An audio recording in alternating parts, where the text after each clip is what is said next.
Just making sure everybody can hear us here in the chambers. Perfect, thank you. Okay, everybody can hear me? Okay, well, I will now call this meeting to order at 6:03. Welcome to the City of Hollister Planning Commission meeting of May 27th, 2021. Can I have the verification of agenda posting, please? Certainly, Chairperson Huboy. The agenda for tonight's Planning Commission meeting was posted on Friday, May 21st, 2021 at 9 a.m. Thank you, Abraham. You're welcome. Commissioner Munster, would you lead us into the Pledge of Allegiance, please? Yes, would you please rise? Ready? Salute. To the flag of the United States of America, to the republic for which it stands, one nation, under God, indivisible, with liberty and justice for all. Thank you, sir. My pleasure. To the republic for which it stands, one nation, under God, indivisible. Okay. A roll call, please. Certainly. Commissioner Seth Munzer, Here. Commissioner Jose Fernandez, Here. Commissioner Roxanne Stevens, Here. Chairperson David Huboy. Here. And I will note that Commissioner Salvador Mora is not in. He did indicate, though, that he would be attending in person, so he should be hopefully arriving soon. Okay, hopefully he comes soon. Thank you. All right, ask for approval of minutes dated April 22nd, 2021. Everyone had a chance to look at the minutes? I entertain a motion for approval. I'm gonna abstain because I was Oh, not you here were, for the you last meeting, abstain, okay. Jose? Yeah, me too. So I'm wondering if we need to wait for Commissioner That's Moore to right. get there because I was also not present at the last one. Let's wait until the end of the meeting and we'll go back to the minutes. Thank you, Chairperson Huboy. Communications from public on items not listed on the agenda. Has anyone filled out a speaker card? Abraham, in the virtual audience? Thank you, Chairperson Huboy. We have various members of the audience virtually, but none have raised their hand for this topic. Okay. So without anyone from the public wishing to speak, we go into public hearings. Number 1, Site and Architectural Review 2021-3, Conditional Use Permit 2021-2. Crocker's Lockers, Hollister LLC. The applicant is requesting site and architectural review approval for a self-storage facility on 4.27 acre, equivalent to 18,600, 18, I think that's 601.2 square feet lot, consisting of 4 single-story storage buildings and a 2-story manager's office residence with a total build-out of 97,099 square feet fronting Fallon Road. The property is located within the light industrial M1 zoning district at 90 Fallon Road, further identified as San Benito County Assessor's Parcel 051-120-018. CEQA is categorically exempt. Thank you, Chairperson Huboy, for the introduction. I will have our Associate Planner, Eva Kelly, do the staff report presentation on this item. Eva, were you going to manage the PowerPoint, or did you want Paul to? Yes, I'll go ahead and share my screen and start the PowerPoint now. Thank you.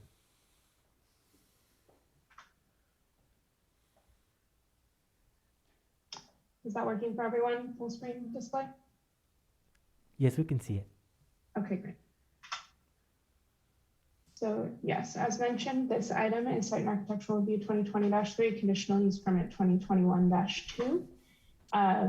The applicant is requesting site and architectural approval to construct a self-storage facility with 4 single-story storage buildings and a 2-story manager's office / residence, which totals 97,099 square feet of build-out on a 4.27 acre site.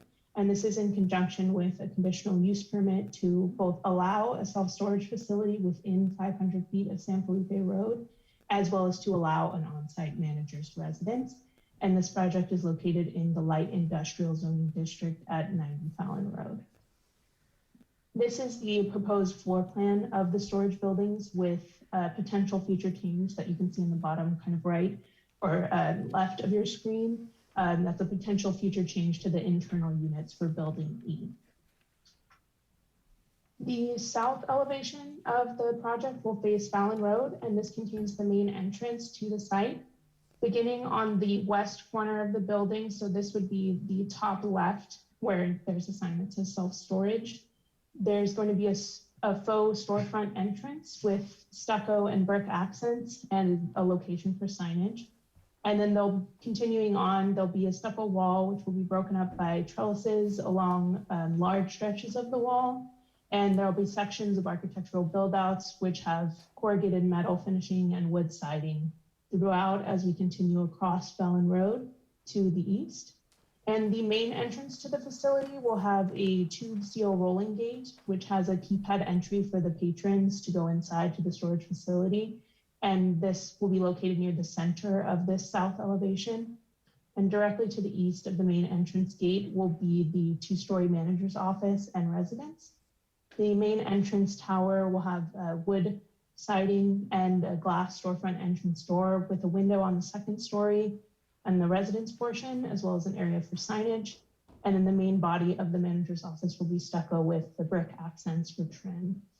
Continuing to the east of the elevation along the project frontage, there'll be another section of architectural build out with the metal and brick siding variations and additional trellises along portions of the stucco concrete tilt-up walls.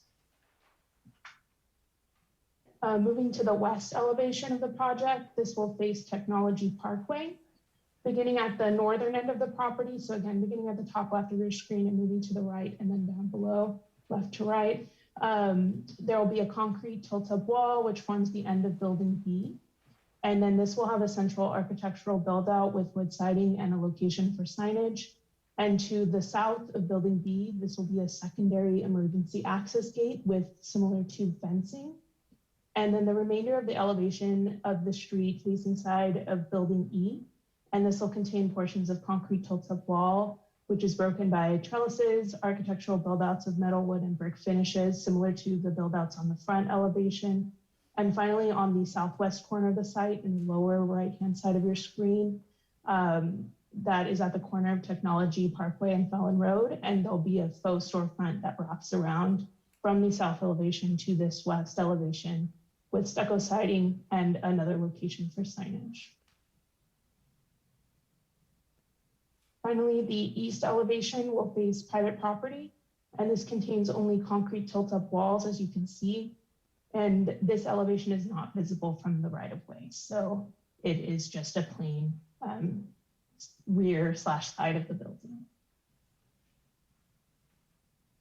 The interior elevations of each of the storage buildings consist of metal roll-up doors for various storage units, and all of the interior entrance doors, which leads to the interior storage units, will be double metal swing doors with lighted entryways, and each building will have a galvanized sheet metal wall caps to trim the elevation.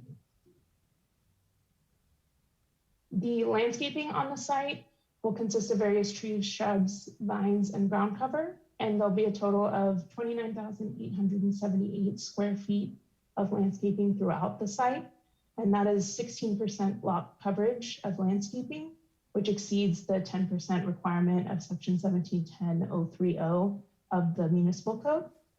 And the landscaping will be located along both project frontages on Fallon Road to the south and Technology Parkway to the west, within the setback from the right-of-way to the buildings.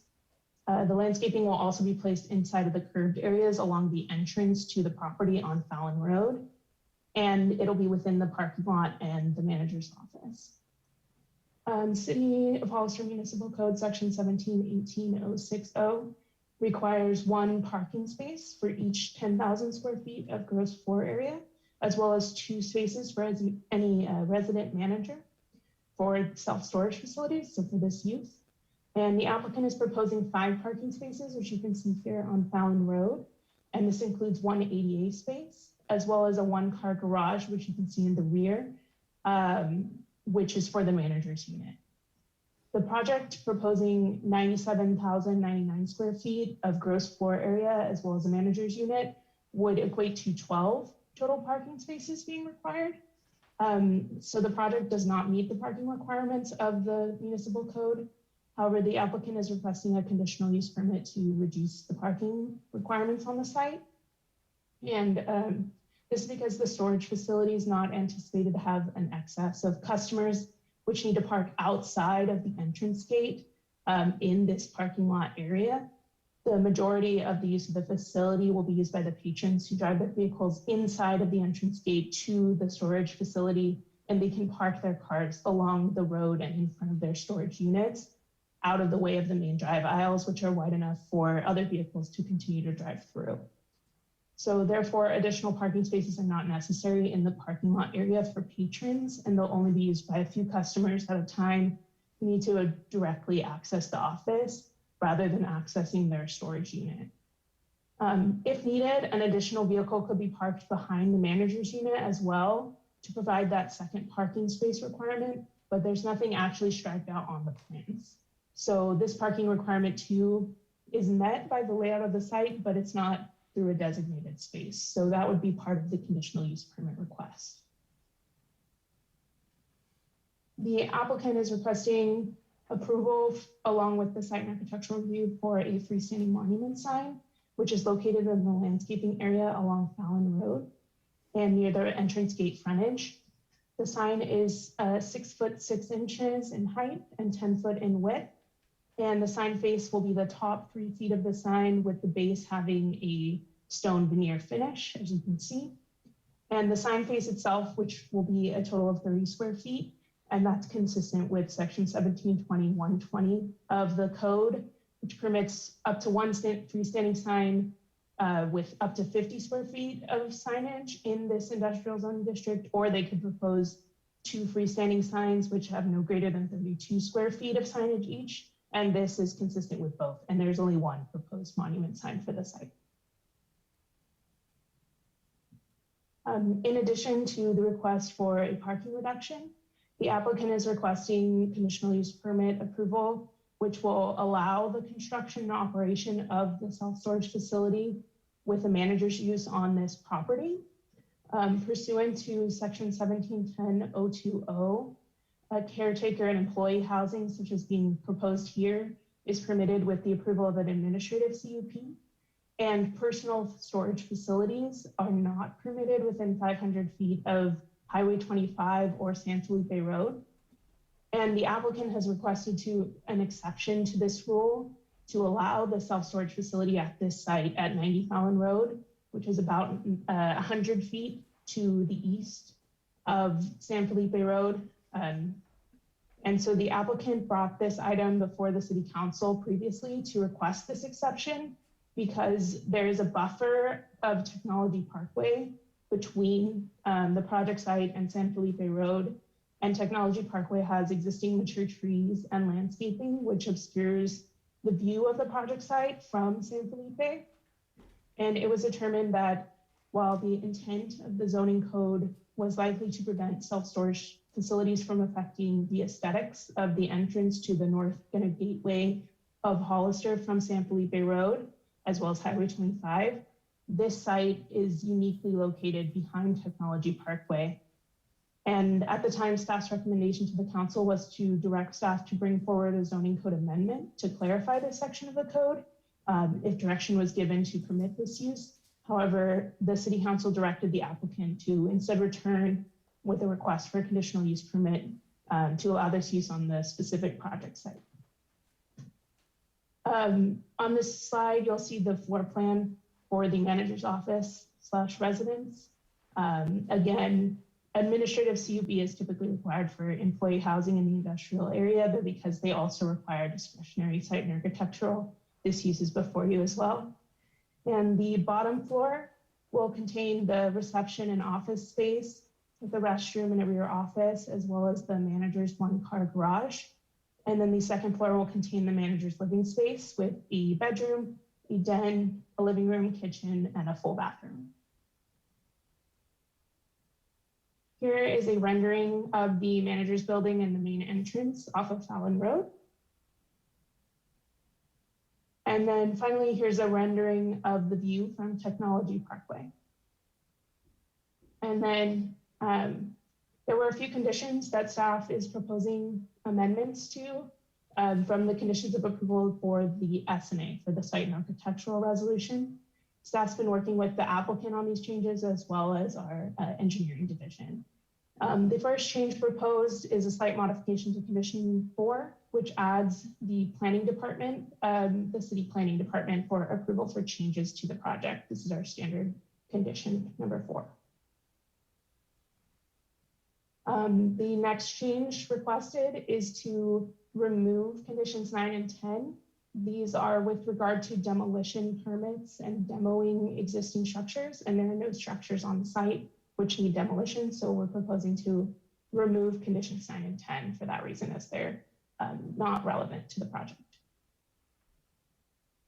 Condition 26 just had a spelling error. The draft condition read contracted. USA North should be contracted, but it should read contacted. So a spelling request change for condition 26. For these next couple of conditions, the engineering department proposes modifications to conditions 34, 37, 38, and 39, which consolidate some repetitive conditions regarding stormwater. The modification here to condition 34 adds language regarding the Water Quality Control Board resolution for post-construction stormwater requirements. If you'd like me to read it, I can, but otherwise I'll leave it here for just a moment. It references post-construction resolution R3 2013-0032. And then with the addition to condition 34 on the last slide, condition 37 with all of this language can be eliminated as it's redundant. So that's a request for condition 37. And then condition 38, again, regarding stormwater requirements, this is proposed by our engineering department to simplify and clarify the language regarding stormwater prevention plans. And this condition has been drafted by our engineering department. So it modifies the condition to reference a stormwater prevention plan and eliminates quite a bit of redundant language at the end here. And again, with the previous proposed changes, condition 39 is also redundant and proposed to be removed. And I do have these all summarized for you at the end, so you don't have to remember them all. Condition 44 is proposed to correct a typo and modify the dedication requirements for the project to say that they are as needed by the engineering department, because much of the right-of-way along the project frontages on Technology and Fallon is actually already dedicated to the city. So they would be required to dedicate anything necessary, but nothing more than that. Condition 46 was proposed to be amended to state that the on-site fire hydrants should be privately rather than publicly maintained. So the previous condition has been amended. Condition 47 regarding water sampling isn't necessary for this project, so it's proposed to be removed. This amendment proposal to condition 55 is a quick typo here. Lines was spelled wrong. Condition 69 had an error where there was a requirement for a CO2 monitoring system plan. And for the fire department, this isn't a requirement for this type of use. It's more of a cannabis use requirement. And so the condition has been amended to state that the applicant shall install fire suppression and alarm systems as required by the fire code. Condition 81, this is sorry for the small font. This is regarding the Fallon Road and Technology Parkway frontage improvements. The engineering department has proposed these conditions amendments to indicate the actual required road improvements on both frontages. So it changes timing from issuance to final approval, clarifies irrigation and street lighting here. And then for technology, it talks about the existing back of the sidewalk because technology parkway is improved. And then condition 82 has been modified to include only roads in the vicinity instead of on the project site, as there's no on-site roads. And finally, for condition amendments, condition 87 has been amended to correctly reference the renumbered condition 82 if all proposed amendments are accepted by the Planning Commission. Otherwise, we will amend this to correctly reference whichever is the ultimate number for the continuous maintenance condition. And the very last thing is staff recommends the addition of a new condition regarding trash enclosures. That would read, all trash enclosures shall be covered, designed to prevent run-on drainage, designed to contain any wash water, and plumbed to the sanitary sewer system. And this would be placed between conditions 51 and 52 of the draft resolution.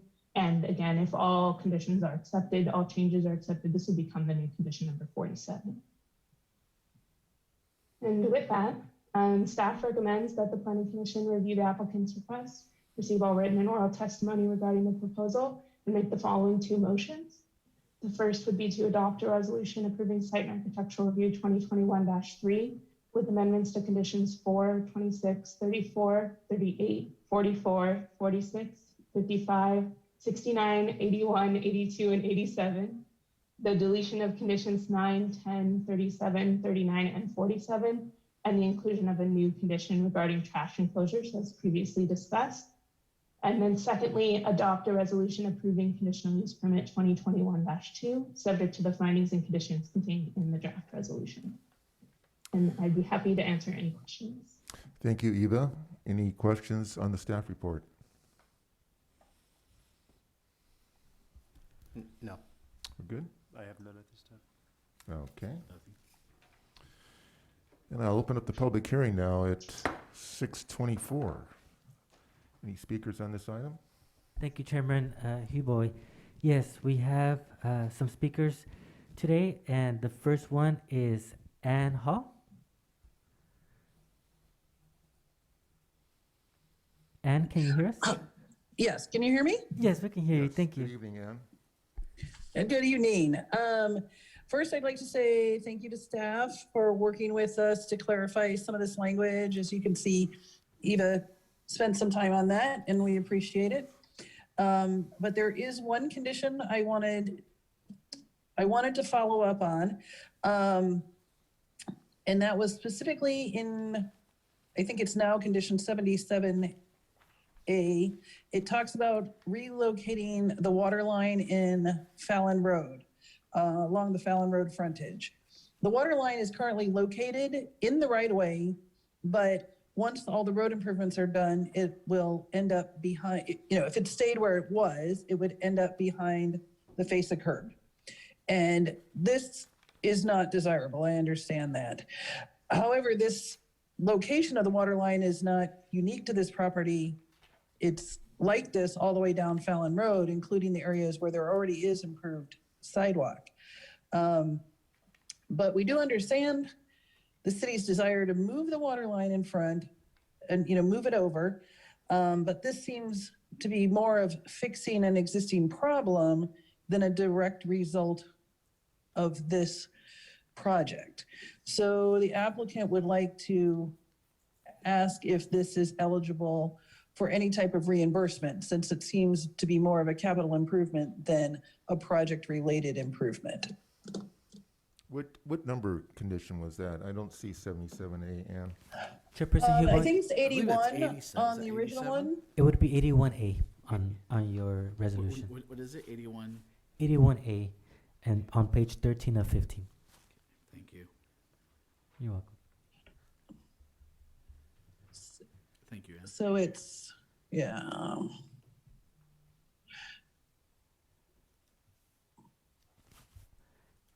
81A, third sentence.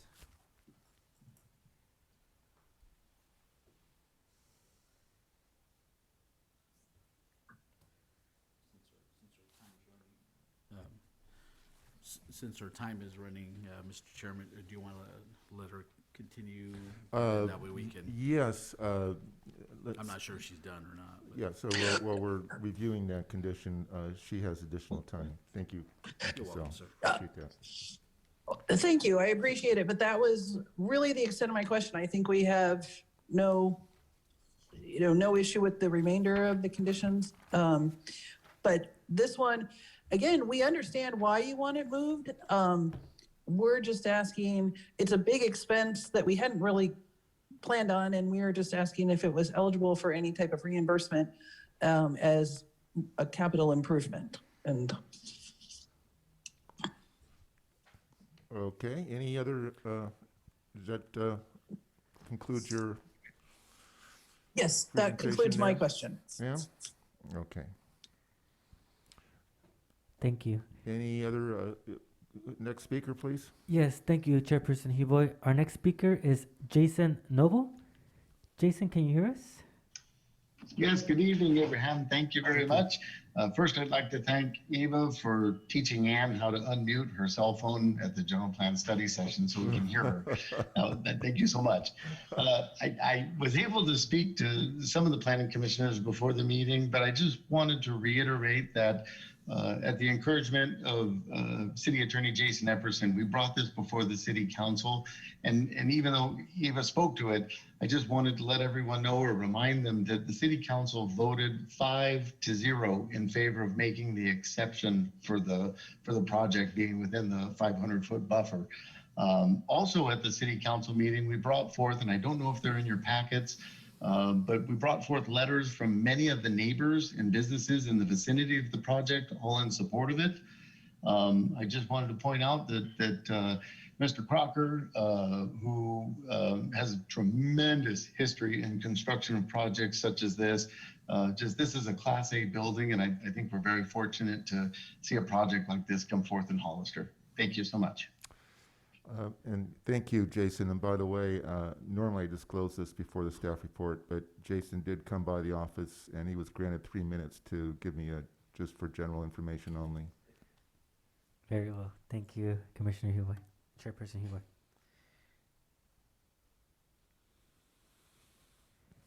We do not have any additional speakers, Chairperson Hivoy. Okay. I will close the public hearing now at 6:30. Bring it back to the commission. All these conditions. We'll play on words there. So, I'm looking at it's a conditional use permit based on the use, but we're also looking at the parking reduction and also the issue of the 300-foot buffer requirement that was, in my view, and I remember when that came up, I was on the commission at that time. I remember it was Charlie Scott who brought that up, and that was primarily for Highway 25 as the issue there. I look at the site design on this particular project, and it's nice to see that. It's a nice landscape buffer along Technology Parkway and also on Fallon Road. So if you look at the intention of that 300-foot buffer, it was primarily for aesthetics. And I think in this, if we look at, I know that the virtual audience, well, it's not, I can see the photographic displays here, but I think in terms of the aesthetics, the architecture of the two-story element, manager's office gives it a nice focal point. I've seen a lot of these storage facilities. You talk about what brings you back to the memories of post-war cookie-cutter architecture. This isn't that. This is more of a thought-out, well-designed project. And I think a lot of work went into this, so I think it certainly would benefit that in, M1 industrial zone by permitting this use, for sure. The parking requirement, I agree with the narrative there that's normally in those stalls are for parking your car right there, going into the office, signing up for a storage space, or the business dealings, to have a parking spaces close to the manager's office does make sense. But when you're actually in the storage yard, you park next to the unit and there's plenty of space to get around. So I don't have any problems with the parking. The conditions, I think the conditions are fine. The one that Ann brought up, I'd like to just to say if we do approve this project, we could approve it with the caveat that condition number 81, would need to be worked out with the staff regarding the expenditure of moving the water line. So those are my comments. Other comments? Jose? This storage system is like the one over by Morgan Hill, right? The appearance? Correct. Off of 101 between the end of Gilroy and the hospital. Yeah, that's a very nice building. This looks really nice. I agree with the commissioner, except for the water line question. I don't know a lot about that, so I trust the expert over here making the good points. Thank you. But otherwise, I think everything else seems to be fair. It is a good-looking building. My storage locker in Salinas looks like a bunker, basically. When you drive up to it, it's like, this is very pleasing to the eye, I think. Yeah. I agree. I think quite some bit of time went into the aesthetics of this project to make it, albeit a storage facility that has a redundancy because of the nature of the project. It certainly does have some nice features in the landscaping, and tied into that, I think it makes it into an attractive project. Seth? I'm going to have to agree with what has been said here. And then in regards to condition 81, that I would just say that the applicant works with the planning department to resolve that. This is where I would be on that item. Okay. Roxanne?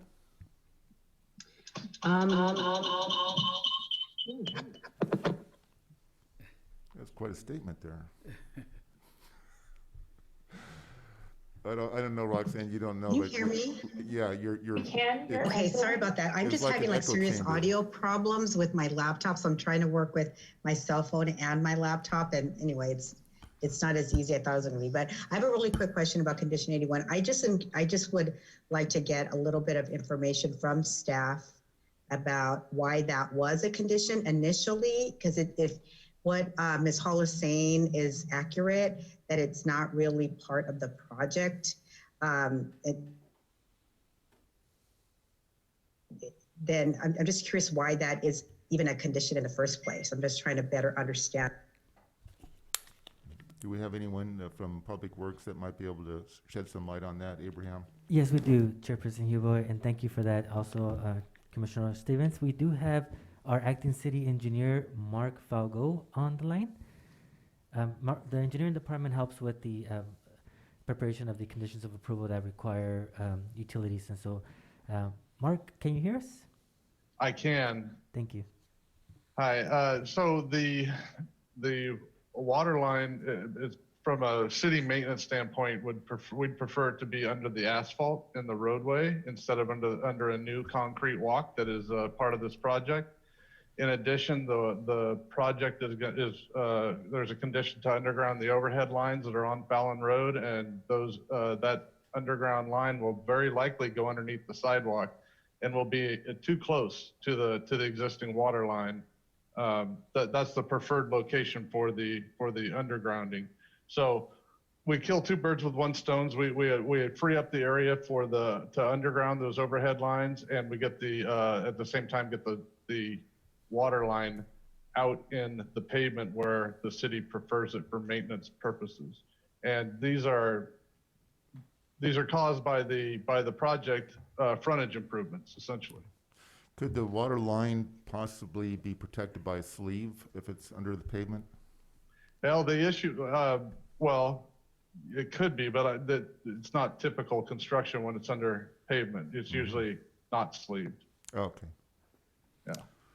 Any questions? And you know, part of the issue here too is that PG&E and the other utilities that may be on that overhead line are going to need, they're going to need more than a couple feet of separation between a pressurized water line and their electricity and cable and telephone, et cetera.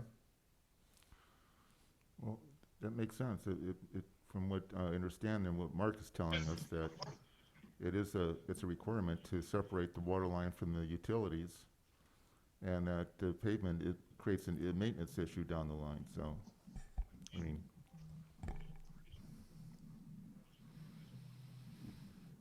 Well, it sounds like it's something that is very costly, and I don't know that I would agree that we would take that condition out of if we make the approval.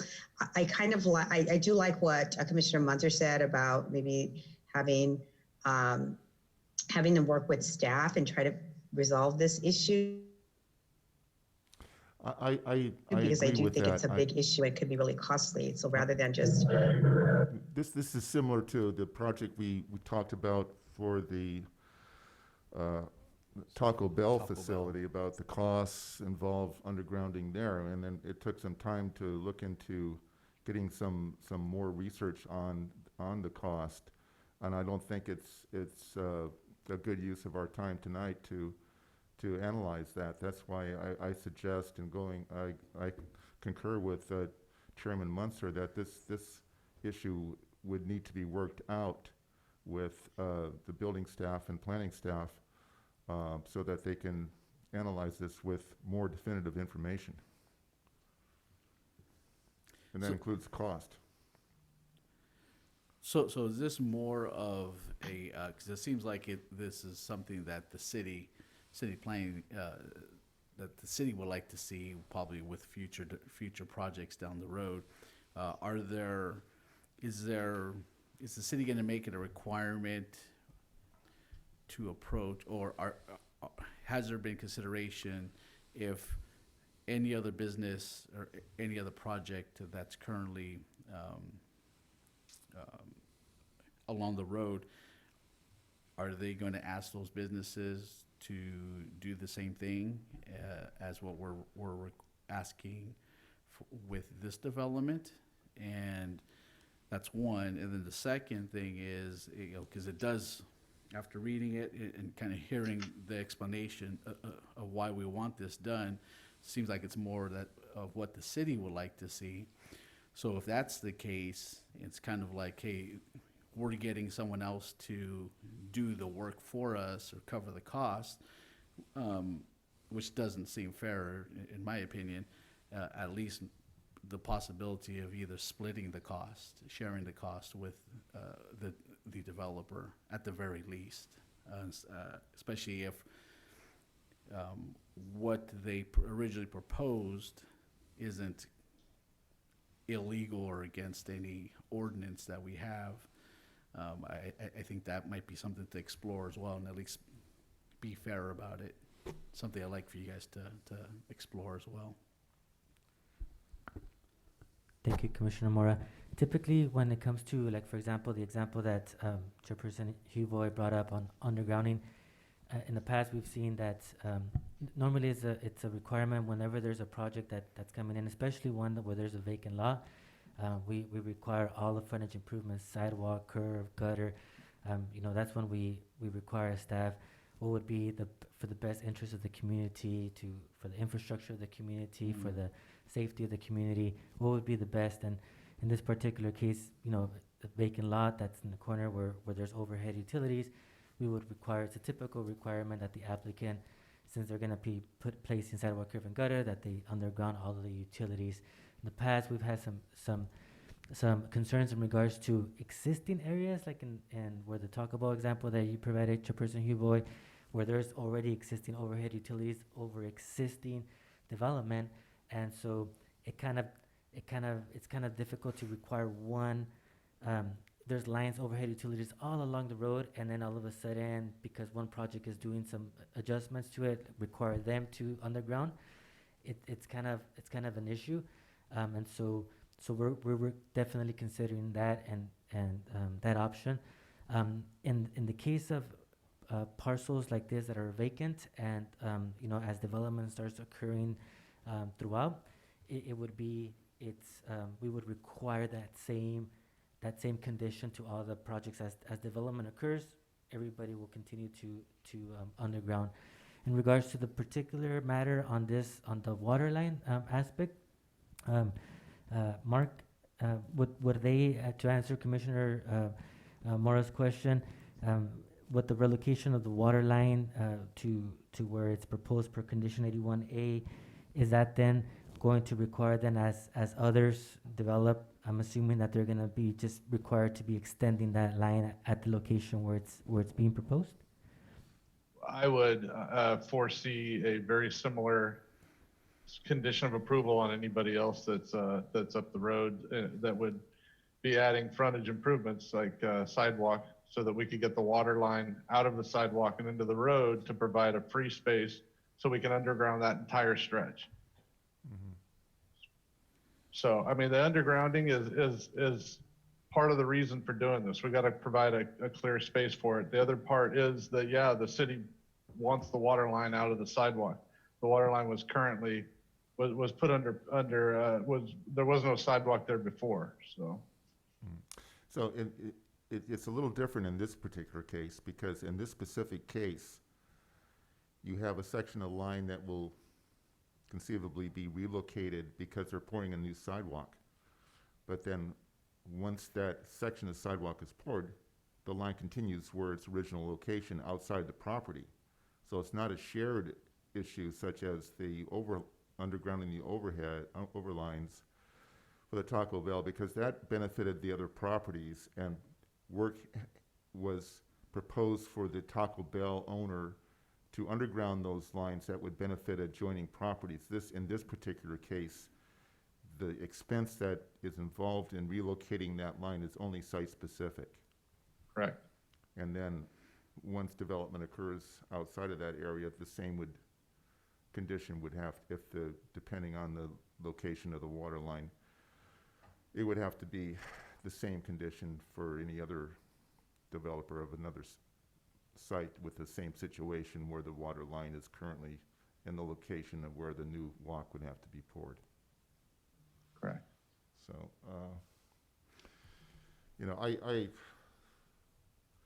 I want to keep that condition because we need to have that water line relocated. So I want to keep it. Now, who pays for it? I don't think it's the Planning Commission's purview to say that. So I just want to, that needs to be negotiated with either the city planning, building staff, city manager, and the applicant. I don't think that the Planning Commission would make a judgment on that. Maybe I'm wrong, I don't know, but I've never done that in my 16 years sitting here.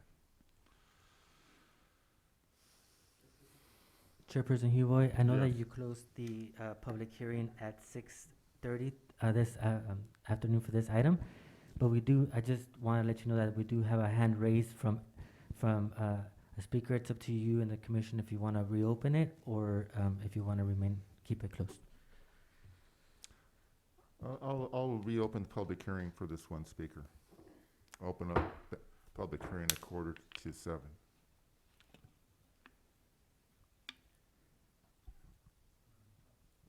Ed Boersma? Ed, can you hear us? Yes, I can. Can you hear me? Yes, thank you. Very good. Thanks for the time. I'm the designer of the facility, and I just wanted to offer to the city that the developer would be happy to offer a widened public utility easement to accommodate both the water line and the undergrounding of the overhead. As we don't really need that frontage, we're happy to offer that to the city for the maintenance of a water line. And the expense of moving a 12-inch water line that's 400 feet long is an undue burden on this facility. Thank you. Okay, I'll close the public hearing now at 6:45, or 14 minutes to 7. Commissioner, Yeah. Commissioner Huboy, so I just wanted to chime in. I mean, I do appreciate the comment that was just made, and I think that that's kind of the purpose of going back to working with the staff. I mean, I think those are the kinds of things that I think they can work together on. I agree with that. And if that seems to be a reasonable alternative, then I would fully support that. So I think, having those kind of ideas and suggestions that can make it easier for both parties, I think that's exactly what we should be shooting for. So I would really like to see them come back together and try to On that condition. Regarding that condition, you're not saying- Right, Yeah. right. I mean, in general, I'm in favor of this project. I think it's a great project. I think it looks Okay. great. I think it's something that will be useful to our community. I think it's a good project. I just don't want to make a decision about this when I feel like there is an opportunity for some resolution if they just, there's just a little bit more negotiation or some, like sharing of ideas. I think it can get resolved. It's a little difficult to have this come up at this time when you think about it, ideas like an easement and such can be entertained in a further discussion. Sir? I was just gonna say, what the last speaker had said, that just continues to go with what we're saying Yeah. is they can work something out Right. with the staff and Yes.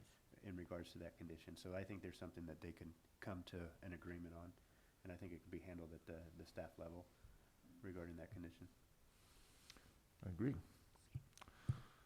Okay, any other comments on this item? I entertain a motion. We have two, on this particular item, we have the first motion would be pertaining to the site and architectural, Correct. and then the second motion would cover the conditional use permit. That's correct, Correct on Chairperson that. Hubo. And we do have the recommendation on the screen as well. That's PC Resolution 2021-3. Yeah, for the resolution number, it's actually, this one's gonna be, for site and architecture 2021-3 would be resolution number 2021-12.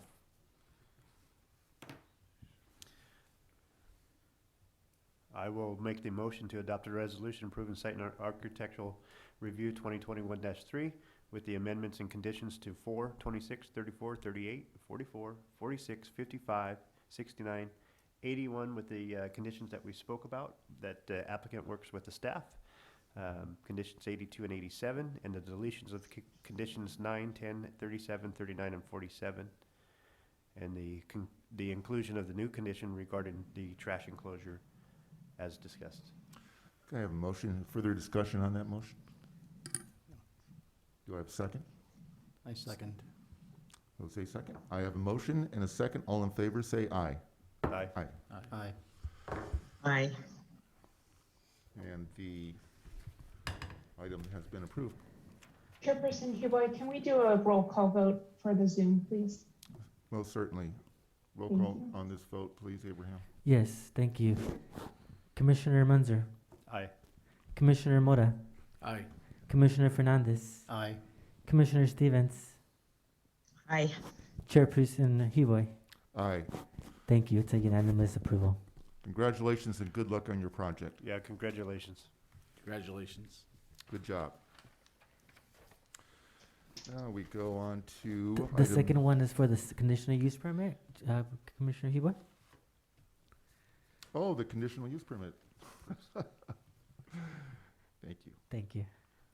I entertain a motion for the conditional use permit. I'd make a motion that we adopt resolution approving conditional use permit 2021-2, subject to the findings and conditions contained in the draft resolution. I have a motion. Any further discussion on that motion? There's no other discussion. I'll second it. I have a motion and a second. All in favor, say aye. Aye. Conditional use permit has been I'm approved. sorry, Commissioner Hugh Boyd, Jason Epperson here. Ms. Kelly was correct. Since we are on Zoom and some of the commissioners are via Zoom, I'd ask that all votes this evening be done by roll call, please. Okay, thank you. Thank you, City Attorney Epperson.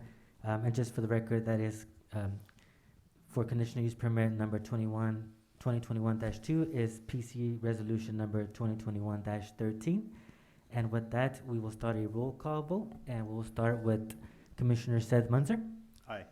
Commissioner Salvador Mora, Aye. Commissioner Jose Fernandez, Aye. Commissioner Roxanne Stevens, Roxanne? Aye. and Chairperson David Huboy. Aye. Thank you. The vote is unanimous. Thank you. Okay, very well, thank you. Now we go on to item number 2, tentative map 2021-1, conditional use permit 2021-6 for a planned unit development, site and architectural review 2021-4.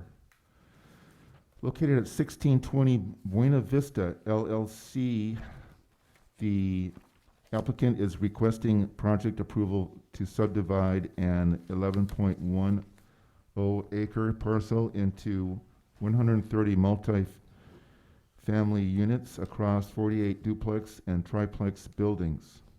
The applicant is requesting conditional use permit for a planned unit development approval to request flexibility with the City of Hollister's setback requirements. This project site is located within the medium-density residential performance overlay R3-M/PZ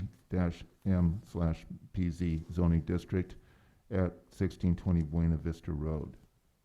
Further identified as San Benito County Assessor Parcel Number 019-110-031, CEQA Mitigated Negative Declaration. Thank you, Chairperson Huboy. We'll have our colleague Eva Kelly do the presentation on this item as well. Thank you. Yes, item 2 is for a tentative map conditional use permit for planned unit development and site architectural review. This applicant is proposing to subdivide an 11.1 acre parcel into 130 multifamily units across 48 duplex and triplex buildings. And the applicant is requesting conditional use permit for planned unit development approval to request flexibility within the City of Hollister setback requirements. And the project site is located at 1620 Buena Vista Road, as you can see on your screen, on the north side of Buena Vista, within the medium density residential performance overlay, the R3-MPZ zoning district. The applicant, again, the site is 11.10 acres, and it's proposing to be subdivided into 48 lots, which will have multifamily development, and then there'll be 28 additional parcels, which will be for open space and landscaping throughout the site. The project will provide private roads throughout the project site, and it will have access off of Buena Vista Road to the south here, which is directly across from Vista View Lane. And it will also have direct access to Carriage Road here, which is in the currently under construction Mirabella 2, also called the Westfield subdivision, which is directly to the east of the project site. The project will contain a total of 14 duplexes, so 28 units, and 34 triplexes, which is 102 units, which is a total of 130 multifamily units throughout the whole project. The project includes parcel L15 here on the east boundary, which is a 25,460 square foot parcel, about 0.6 acres, which will expand the public park within the Mirabella 2 subdivision to the east to create a total public park area of about 3 acres. And the applicant will provide a 20-foot privately maintained landscape buffer here along the south, along Buena Vista Road, which is between the right-of-way and the proposed sound wall to help eliminate the visual impacts of the sound wall along the corridor and to provide a natural area which can be improved for passive recreation and increase the comfort of pedestrians using the area. So that there's an 84-foot right-of-way on Buena Vista, and then the applicant's proposing this additional 20-foot of privately maintained landscape buffer between the sound wall. A conditional use permit for a planned unit development, CUP for a PUD, allows for developments to have some flexibility within the general development and site layout standards, while protecting the integrity and the character of residential areas in the city. It encourages innovation and development of affordable housing or housing that's more affordable compared to standard market rate single-family homes. And it also ensures consistency with the general plan. For example, the minimum lot size requirements within the medium density R3 zoning district are 5,000 square feet for a single unit, 6,800 square feet for 2 units, and 10,000 square feet for 3 units. And the performance overlay zoning district allows for a CUP for PUD to create variation that allows unique housing developments. The applicant's requesting the following variations for development requirements for the project. They are requesting a reduction in the minimum lot size. For the smallest duplex lot, they're proposing 3,165 square feet. And for the smallest triplex lot in the subdivision, they're proposing 4,653 square feet. The request is in compliance with section 1714.010, which is the section regarding residential performance overlay zoning districts and PUDs. And this allows a reduction per the PUD for the lot size to no less than 2,500 square feet. So 3,100 and 4,600, they're still above that 2,500 minimum that they could request approval from the Planning Commission for. And so they are requesting a reduction from the standard lot size to their smaller lots. The overall density of the development is still 11.7 units per acre, which is consistent with the medium density residential zoning district, which allows between 8 to 12 units per acre. So despite their lot size reduction request, they're still maintaining the integrity of the medium density residential, and actually this allows them to get up to that higher end. In addition to lot size minimal variation, the applicant's also requesting variations in the setbacks and lot coverage from the R3 standards. Looking at the screen, the standards you see before you are modified from the draft resolution and the staff report. Over the past few days, staff's been working with the applicant to clarify the required setbacks for the proposal.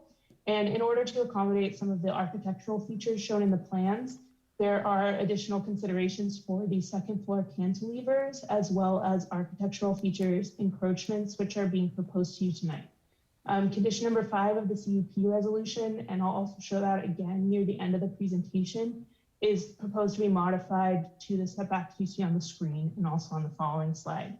So for the front yard setback to the residence, they are proposing a reduction from standard 15 feet to 3 feet, with also an allowance for second floor cantilevers to encroach into that 3-foot setback up to 18 inches. For the front yard setback to the garage, they're actually proposing 2-car garages for each unit with no driveway space. And I'll get to parking in a little bit, but they do meet our parking requirements still. So they're requesting to bring these units to the front and right up to the private roads with a 3-foot setback request. For the rear, they're maintaining the 10-foot standard setback. However, they are requesting to allow second floor cantilevers and architectural features to encroach into that 10-foot setback up to 18 inches. For the interior side yard of all of their units, they are proposing to maintain the standard 5-foot setback. However, they are requesting that uninhabitable architectural elements be allowed to encroach into the setbacks up to 24 inches. So this would be for any porch features or kind of architectural build outs on the sides of their building proposals. And then for corner lots for their side yard, our standard requirement is 10 feet measured from the property line to the residence, and also for fences on corner street side lots, it's also a 10-foot from property line to fence, and they can get an approval for a fence extension for engineering if engineering approves it to be closer. The applicant's asking for this measurement of 10 feet to actually be from the curb to the residence rather than the property line. And then again, asking for a 24-inch encroachment for architectural elements. And then for a measurement to the fence, it would still be the same 10 foot, but again, measured from curb to the fence rather than property line. And then continuing on, these are additional setbacks that you wouldn't have seen in your original proposal. The applicant along the Paseo in the center of the project, they're requesting a 0-foot setback to the landscape area rather than a 5-foot interior side yard setback as standard. So there still will maintain space between the units as it is next to their Paseo, which you'll be able to see a little more clearly on the next slide.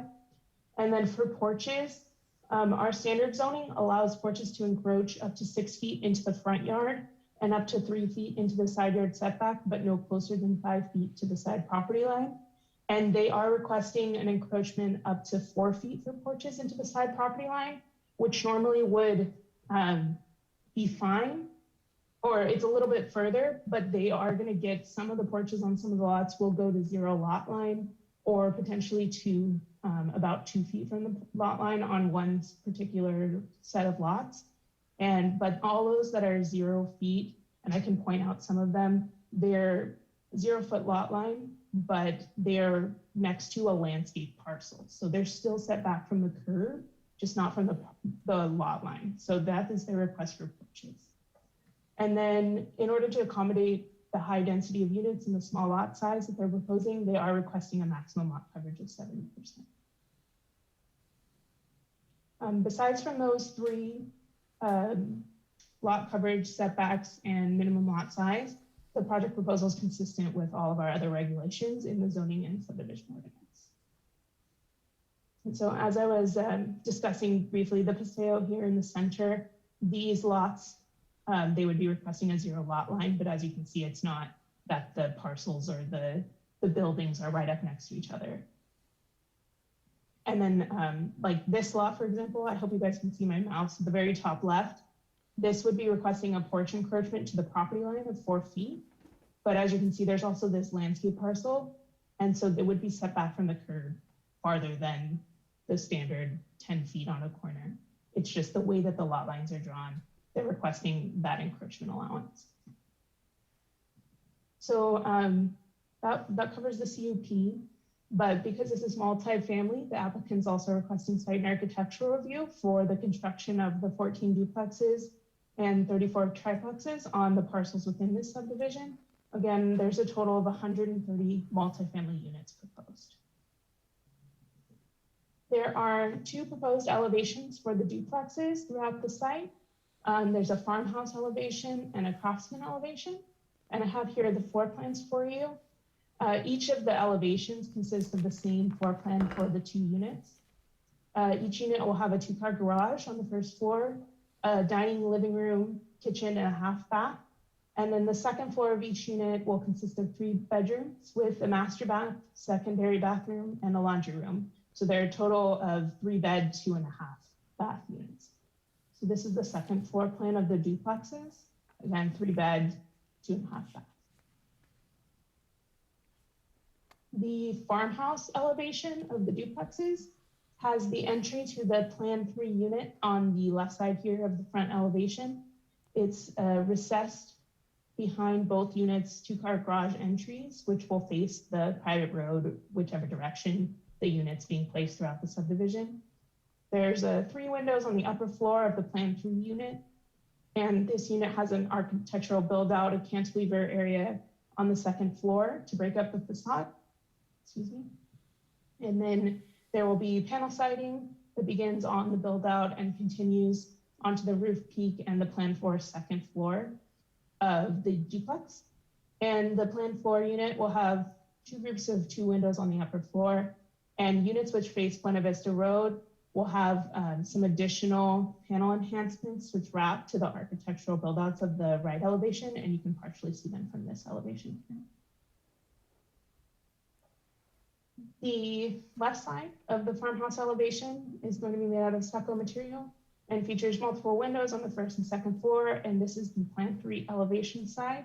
You can see partially the covered entry for the Plan 3 unit with the wooden post from this elevation. Moving to the other side, the right side of the farmhouse elevation features the entry. So a side entry to the Plan 4 unit, which has stucco and horizontal paneling, along a decorative entryway and small windows to the left of the first floor. And there's 3 windows that you can see on the second floor of the unit And then there are also proposed shutter and paneling enhancements here, which would be used on this elevation for units that face Buena Vista Road. The rear elevation of the farmhouse unit will have two of these cantilevered build-outs on the building. Both have vertical paneling and a window on each unit. The plan 4 here on the left has a large central window on the second floor, and this has a horizontal siding enhancement when it's facing Buena Vista Road. And then the plan 3 on the right has two smaller windows on the second floor, which have some shutter enhancements for when we're facing Buena Vista Road. And the first floor of both units has a rear door into their private yard and a small square window on the left and a large window to the right of the door. The Craftsman elevation, again, has the same floor plan as the farmhouse duplex, but the exterior is made of stucco, and the front elevation and the other elevations will feature some wood corbels in the peaks of the roof and under the second story windows of both of the units. The left elevation also has those wooden corbel features in the roof peaks, none of the windows as trim, but otherwise is the same as the farmhouse elevation. The right elevation of this Craftsman style elevation has, again, corbels, and then there's also some shutter enhancements for Buena Vista Road facing units. And then this also contains the entry to the Plan 4 unit on the side. And the rear elevation, again, has those same Craftsman trims and corbels. And then the Plan 4 upper floor window here has some additional trim and shutter features for enhancements on Buena Vista. And then for the triplexes, I apologize. The staff report indicated that there were 2 proposed elevations and floor plans for the triplexes. However, there's actually 2 floor plans, and so a total of 4 elevations. So I'll go over those for the triplexes throughout the project site. So there's a farmhouse elevation and a Craftsman elevation for each of the floor plans. And each unit will have a 2-car garage on the first floor with a dining and living room, kitchen, and half bath, same as the duplexes. And then the second floor of the units on either end for floor plan 1, which we're looking at here, the plan 2 and plan 3. And for the floor plan 2, it's actually plan 2 and a plan 4. They consist of 3 bedrooms with master bathroom, secondary bathroom, and a laundry room. So these end units are 3-bed, 2.5 baths. But the center unit will have 1 master bedroom and a bath, and 1 junior master bedroom with an ensuite upstairs. So it's actually a 2-bed, 2.5 bath unit in the center of the triplexes. So this is the first floor plan of floor plan 1 with the 1, 2, 3 floor plans.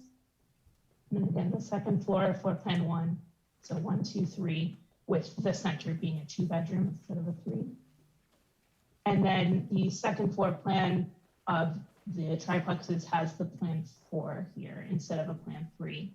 So the main difference in the plans is that plan 4 actually enters from the side here, but it has the same number of rooms and layout, or not the same layout, but the same dining, living, kitchen, 2-bed, 3-bed, 2-bath.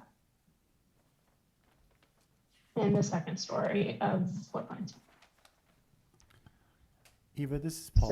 So- It sounds like your mic is starting to give out. I don't know if it's your headphones or. Could be my voice. Is this mic better? That's better. Okay. Thank you. Thanks. Okay, so for farmhouse floor plan 1, this is what was described in your staff report.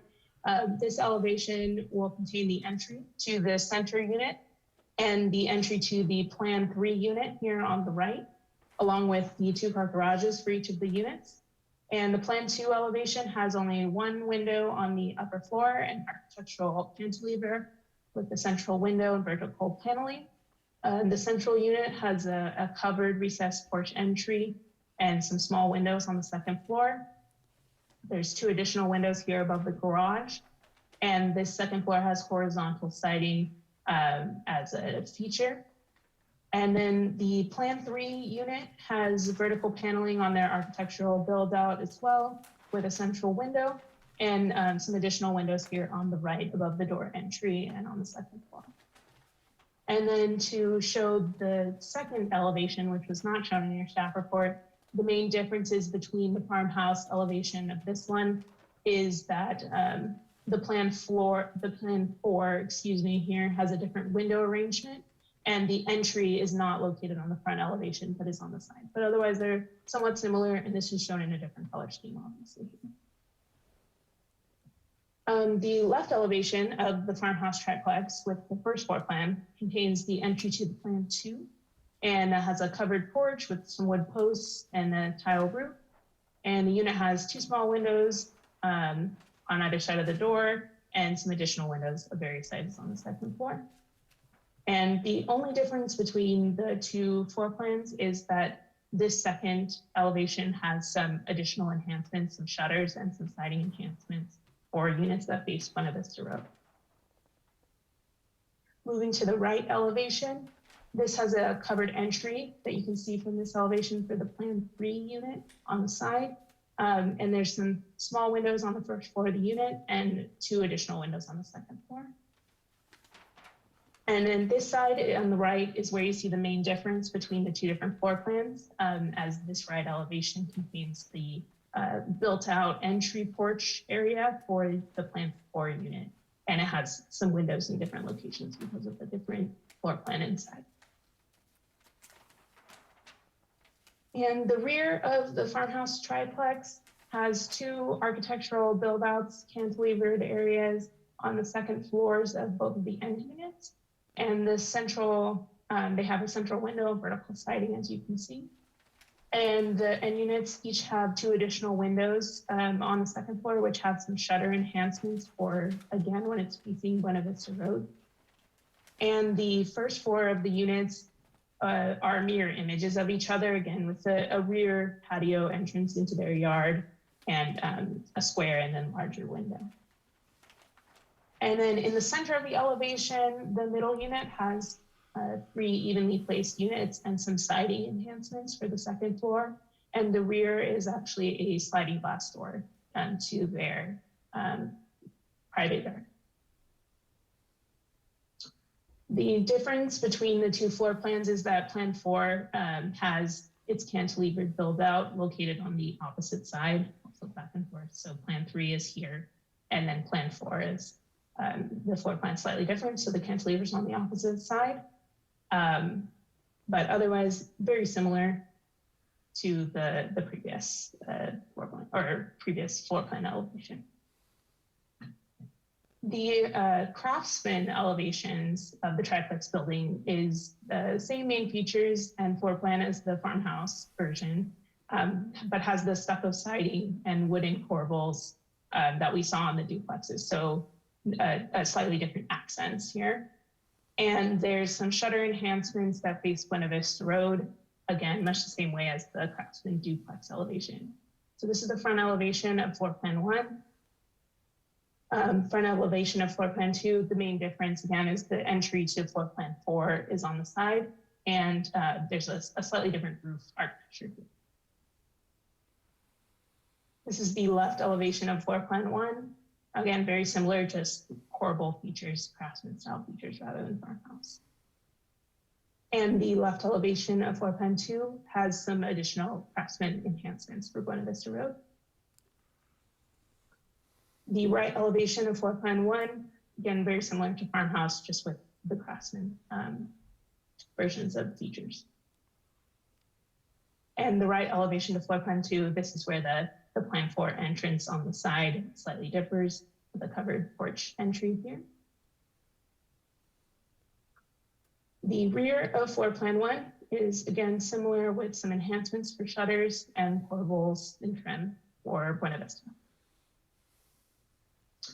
And finally, the rear of the floor plan 2, this has the cantilever again on the opposite side here for that 4th unit. And then we also have a leasing office, which is located in the southern central portion of the project site. And it's right at the entrance to the project if you come in off Buena Vista Road. It contains a covered porch entry and rear covered shade area on the outside here. And it has 2 offices, a work break room, and a bathroom, as well as a waiting area on the inside. And the overall theme and materials of this leasing office matches the farmhouse elevations of the duplexes and triplexes. So this is the front or south facing elevation. It has a single window on a wall under the covered entry, and then 3 windows located in the waiting room area. It has a stucco base trim and vertical panel siding. And then the 3 other elevations on the left, this faces to the west and has the main entrance to the building. It has a porch area entrance with some vertical panel siding and stucco trim, and the remainder of the elevation is stucco. There's a small window to the left next to the door, and some additional windows along the building, as you can see. The right elevation here on your screen faces east, features the covered outdoor shade area, and has some vertical panel accents on the peak of the roof, as well as wrapping around the wall. And there's also a sliding glass door that comes into this outdoor shade area. And then finally, the rear elevation faces north and has some paneling within the peak of the roof here on the wall and stucco for the main body with a few windows. Regarding parking, for section 1718.060, either 1.5 parking spaces are required for each unit with up to 2 bedrooms, or 2 parking spaces required for each unit with 3 or more bedrooms. And then there's also an additional requirement for 1 guest parking space for every 4 units in multifamily development. As stated before, this development has a 2-car garage for each unit, which meets the requirement for each of the 3-bedroom units and exceeds the requirement for the 2-bedroom units, which would be the central unit in the triplexes. The total parking requirement for the units would be 243, and then an additional 34 guest parking spaces, totals 276. And then, 33 guest spaces. And then the applicants proposed additional parking throughout. You'll see some parking areas off of their private streets located throughout the project site. And they're proposing a total of 334 spaces, including 4 ADA spaces, which meets and exceeds the parking requirements for the development.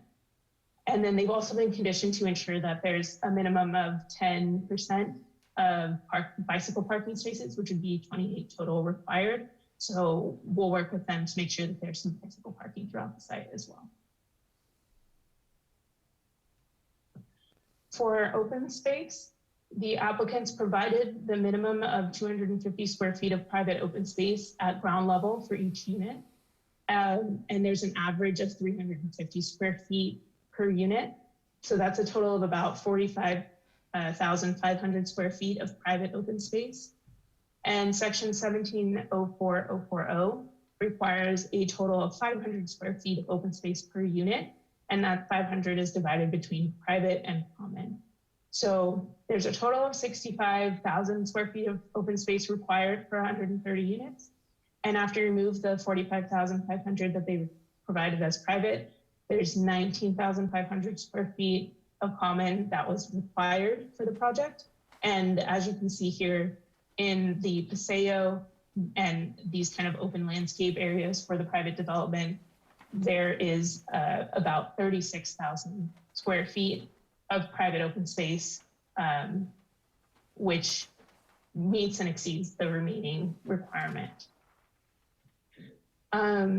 So in addition to the private open space within the apartment development, so these larger square feet of open space that's improved passively here, the applicant's also proposing to improve and dedicate an additional 25,460 square feet, so about 0.6 acres here, to expand the Mirabella 2 subdivision public park.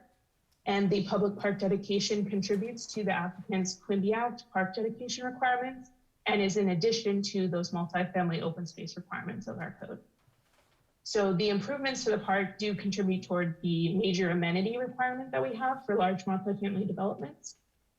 And so the applicant's proposing to develop a new playground / tot lot within this public park, as well as a dog park for the community.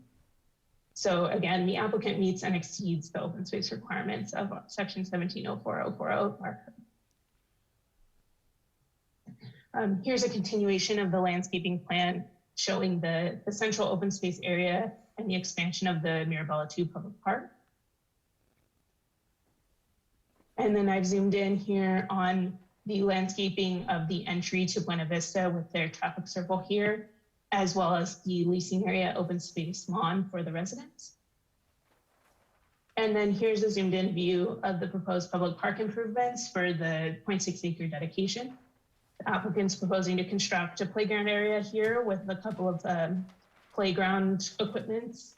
And then there'll also be a fenced dog park here that extends into the southeast corner of the existing park area off Carriage Road. So overall, the applicant will be kind of redeveloping and redesigning this park dedication to make a big 3-acre park for the community. The following slides are just some renderings that the applicants provided, mostly showing this landscape buffer proposed along Buena Vista Road between the right-of-way and the sound wall. As you can see, you can't see the sound wall. To reduce the visual impact of that sound wall along this development. So this elevation is looking east. This is looking west at our private entry road here. Here's an overview rendering of the entrance and the traffic circle, as well as the landscaping. And then finally, a view looking kind of west or north at the entrance. And the multifamily residential units that are proposed for this development are highly desired in the city of Hollister. It's providing much needed rental housing for the community. There have been very few multifamily development proposals overall in the recent years within Hollister. And many of those have been small projects that are about 2 or 3 units, usually less than 5 or 10 units for each project. And there really have been few large multifamily residential projects. There were a couple, including the Vista de Oro apartments and 2 Chispa multifamily developments. But each of those proposals provided affordable housing. And while we understand as staff that affordable rental housing is also highly needed in the community, this project proposes a large number of market rate rental units, which is also highly needed in the community. There are a few existing apartment complexes available at unrestricted market rate income within the community. And those that do exist have long waiting lists and rarely have units which become available. So this project will help to offset some of the need in the community for this type of unit. And again, we do have a few amendments to conditions that staff's been working on with the applicant, but I promise it's not as many as the last one. This condition 31 is proposed to modify slightly the easement condition to require a 6-foot public utilities easement along public frontages, and the applicant and the engineering department will determine when public utilities easements are needed along the private roads inside of the development.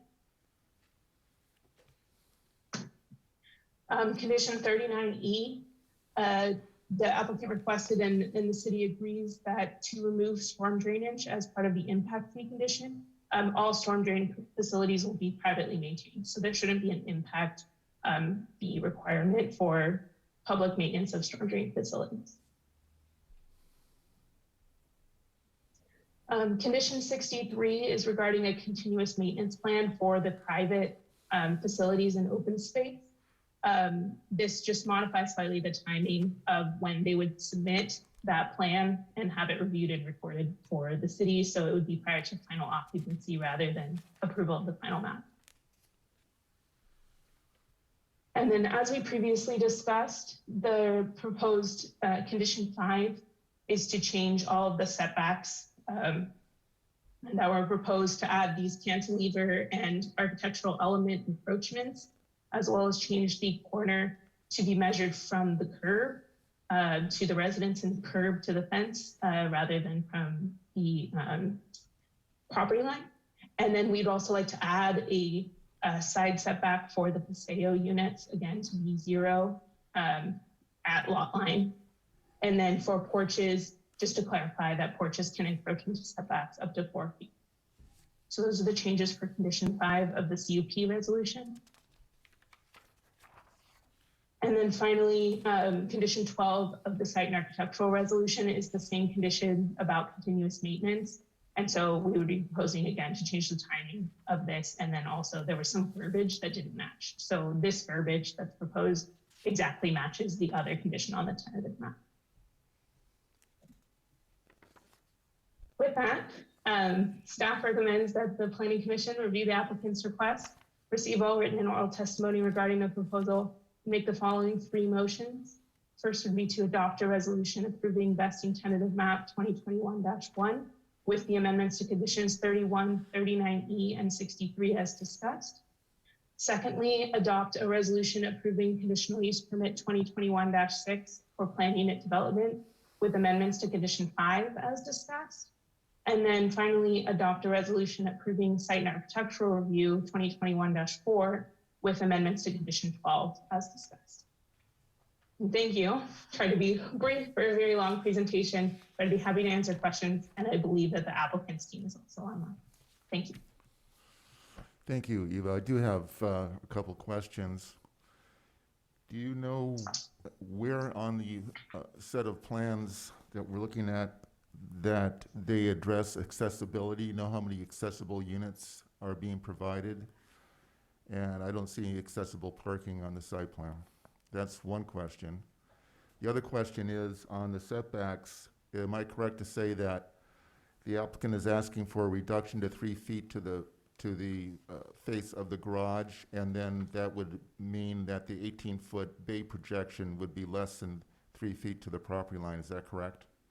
That would be correct, yes. So it would be 3 feet to the garage and then 3 feet to the residence. And then they would allow those second floor cantilevers would be allowed to come that 18 inches, 1.5 feet into that 3-foot setback. And then the ADA parking is throughout the site. There's one here near the leasing office. There's one located here on the southern portion of the site.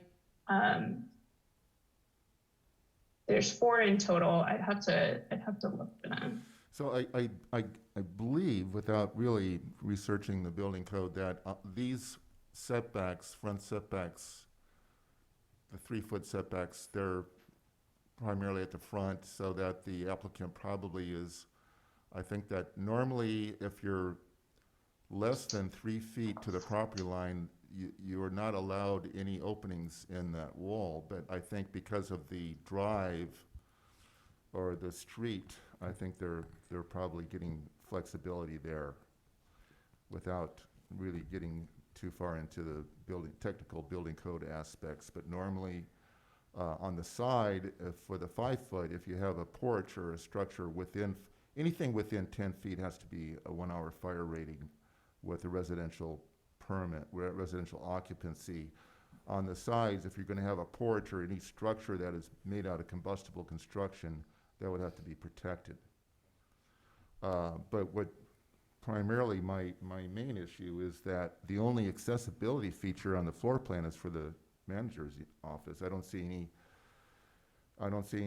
any adaptable or accessible floor layout. So none of the bathrooms meet accessibility requirements unless they have some program or some additional information that we're not looking at tonight.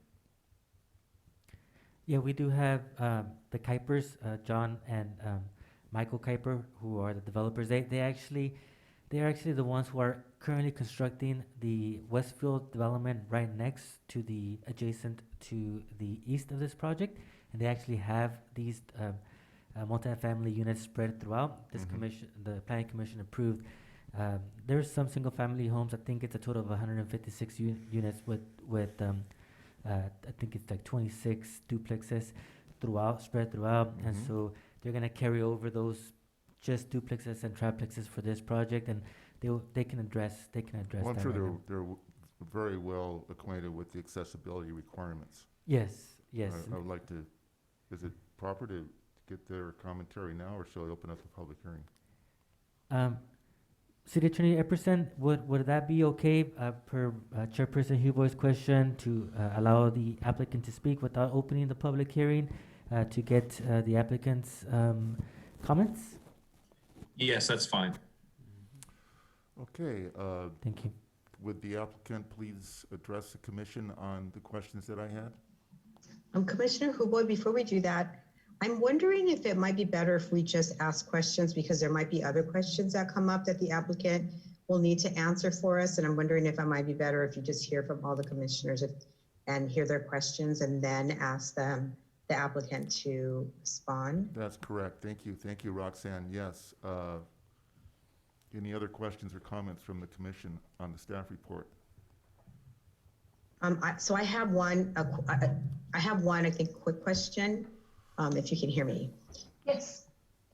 Okay, so my question is just simply about getting into this complex. It looks like there's just one way to get in and one way to get out. So if it's through Buena Vista and it's at that entrance where that big circle appears on the map. And so I just was wondering if the applicant could address that a little bit more. And the reason that I'm raising that is just because of concerns like traffic concerns and, the fact that this project represents like over 250 cars potentially that could be coming in and out of that complex. And so I just wanted to hear a little bit more about the flow of traffic in and out. Okay, yes, and we can definitely have the applicant address it, but I will just add, so the main entrance here is off Buena Vista, as you stated, but it also connects through to Carriage Road, which is within the Mirabella subdivision, the Westfield subdivision to the west. And so this Carriage Road is a through road, and then there's a secondary access at Gonzalez, and the Mirabella Westfield subdivision also has northern and 2 accesses further to the east to Miller. So this subdivision does have 2 access points. And I will also note that originally the proposal was to have this as a gated community with a gate here and a gate on Carriage. But for the fire department, they requested that it be open. There's nothing in our code to require gated versus ungated, but the applicant did open up these roads. So they will be privately maintained but publicly accessible roads. And again, 2 access points.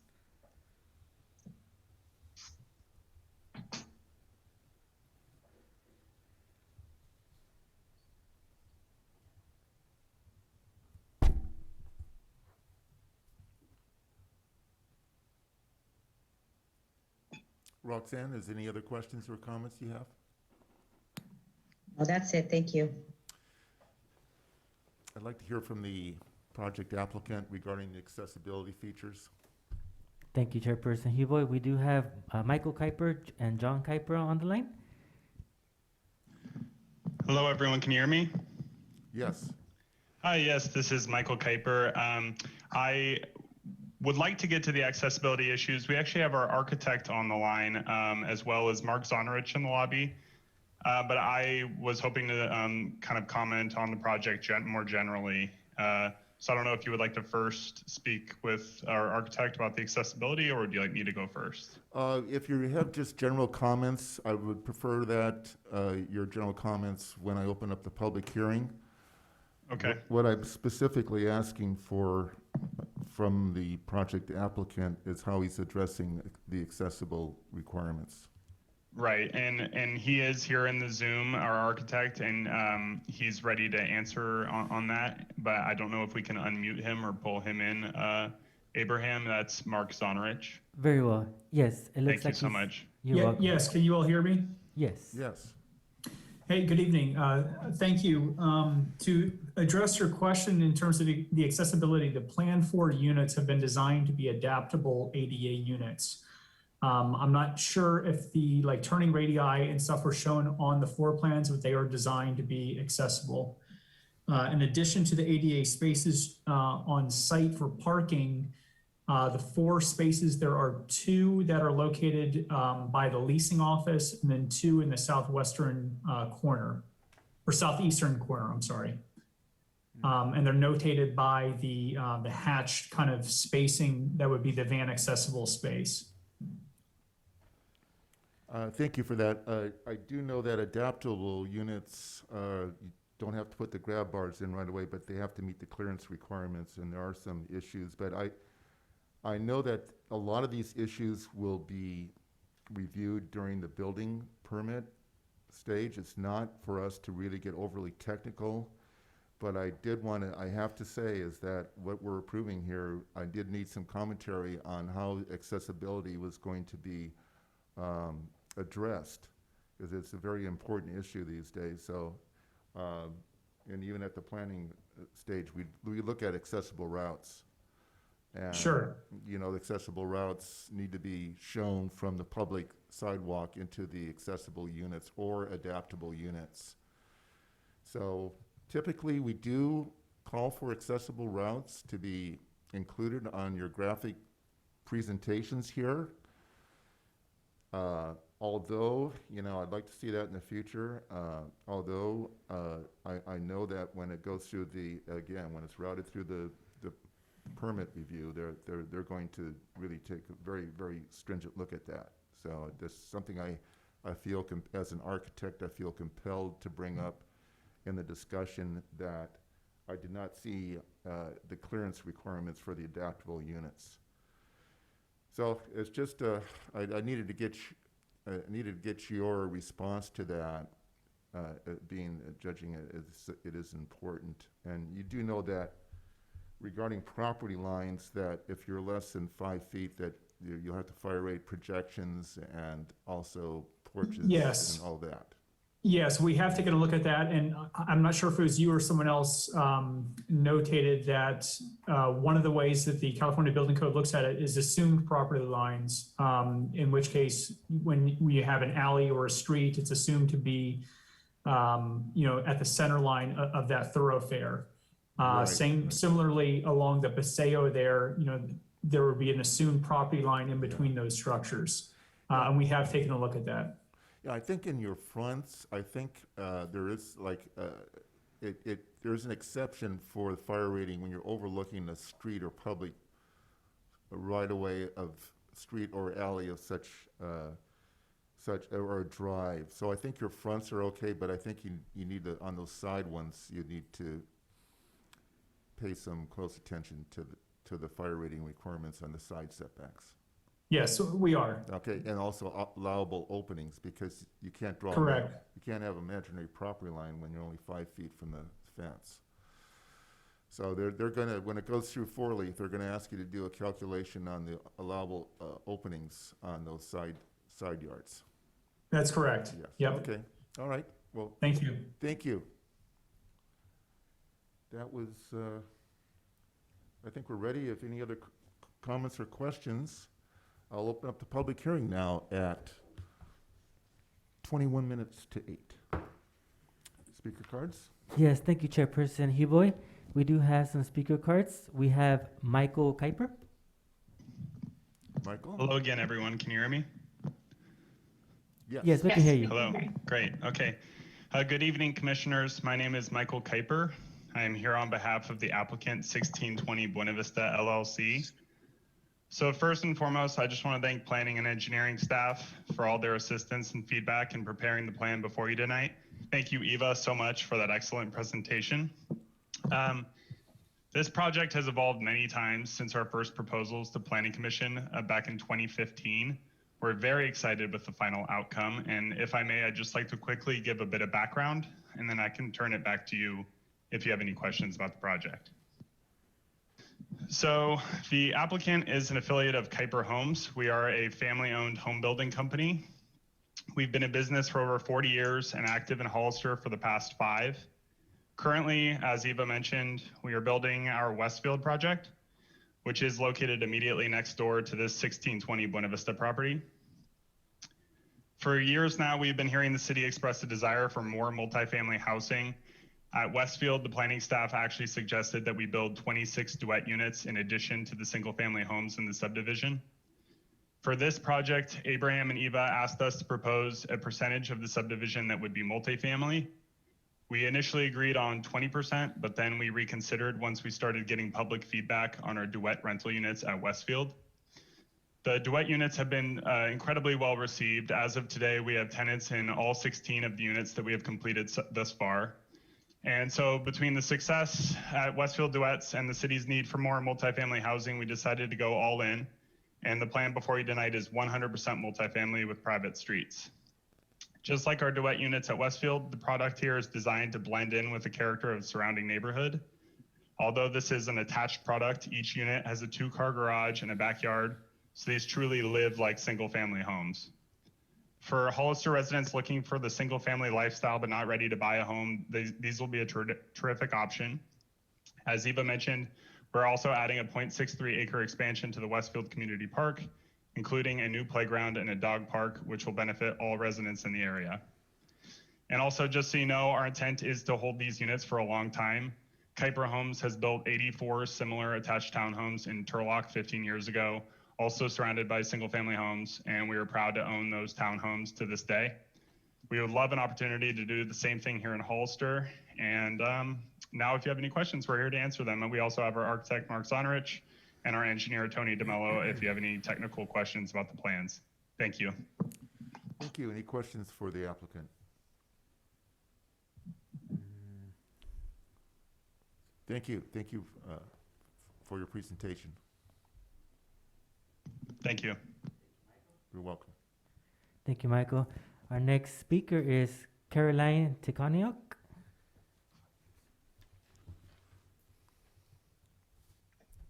Okay, are you able to hear me now? Yes, we can hear you. Thank you. I am new to Hollister, and my family lives off of Vista View. And we are concerned about the density and the amount of traffic on Buena Vista. We expect that there's going to be more traffic once Westfield is completed, but this seems like a very high density project that will bring a lot of cars and traffic congestion into that one main entrance on Buena Vista. I don't know how feasible it will be to expect people to use the carriage access point on the east side. And even if they do, I think it still is going to be a tremendous amount of traffic on Buena Vista. And to the comment that people in Hollister want to see high density or medium density housing, that's not what I'm hearing in our neighborhood. It seems like a very high dense project. And you said that the previous projects have been just a few units, like 10 units total, a couple of duplexes. This is a lot of duplexes. This is a lot of triplexes. And then all of the requests for changes are to really reduce the setbacks and to increase the lot coverage from 50% to 70%, and taking things down from 10 feet to 3 feet and 5 feet to 0 feet. And it just seems overly dense. It seems like a lot of congestion for that area, especially considering the Westfield development. And then also the fact that it's all renters, that it's not going to be any homeowners, that is also not exactly attractive. I think that a lot of people like having neighbors who are homeowners as opposed to a high occupancy of just renters. So those are the comments that I've been hearing in my neighborhood, and those are my concerns after listening to the presentation. Thank you. Thank you, Caroline. We have no more speakers, Chairperson Huber. No further speakers. I'll close the public hearing now at 7:45. Bring it back to the commission. Gentlemen, Roxanne, comments?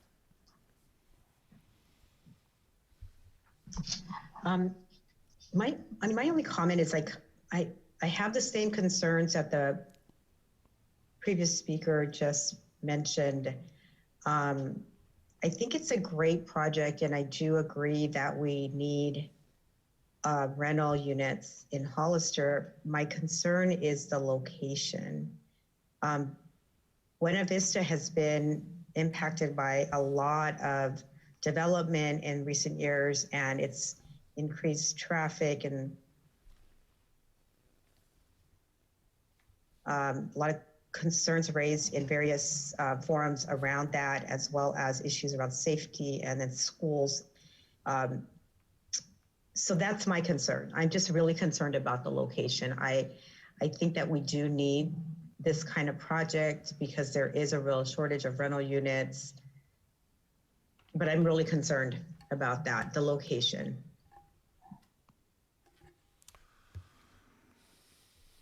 Thank you, Roxanne. There's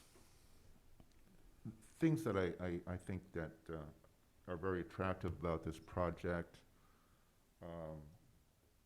The designs of the units I think are nicely done. They're extending the park, which is, I think, a major feature on this project, because it gives a kind of a focal point. I know that the traffic, eventually we're going to connect Buena Vista to 156. I think that would definitely, that's in the pipeline. I don't know where we are on that specifically, when it will be done, but it is going to be, I'm sure it's going to be part of the special study area in the general plan that we discussed. So hopefully that'll help the traffic in the future once that connection is made. It is compatible with the zone, the R3 overlay zone. So that's the, when back in 2005, that's the vision we had for that area. I know Buena Vista is heavily trafficked, but this is based on a community need. We do have certainly a need for rental properties, albeit this is a market rate rental. It would be nice to have some affordability features in it in the future when we get through the general plan update process and we have an inclusionary zone. It's going to change. But based on looking at it from a conformity to the existing land use, the type of project, the type of housing that certainly is needed, and some of the features with including the expansion of the park, I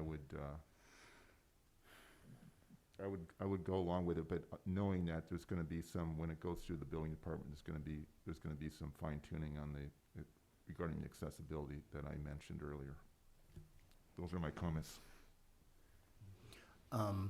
Unfortunately, we don't live in a perfect world. I think this is something that the city really needs.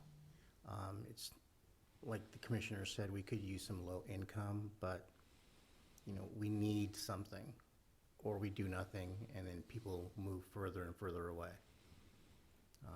I like the project. The ADA concerns are important and should be worked out, but it's a solid looking, good looking project. The park being expanded, I mean, the company is showing that they're invested in the city, and if they stay in the ownership role, I think it would be a really good addition to the city. Yes, it's dense, but you've got to do something, I think. Thank you, Jose. Sal? Regarding the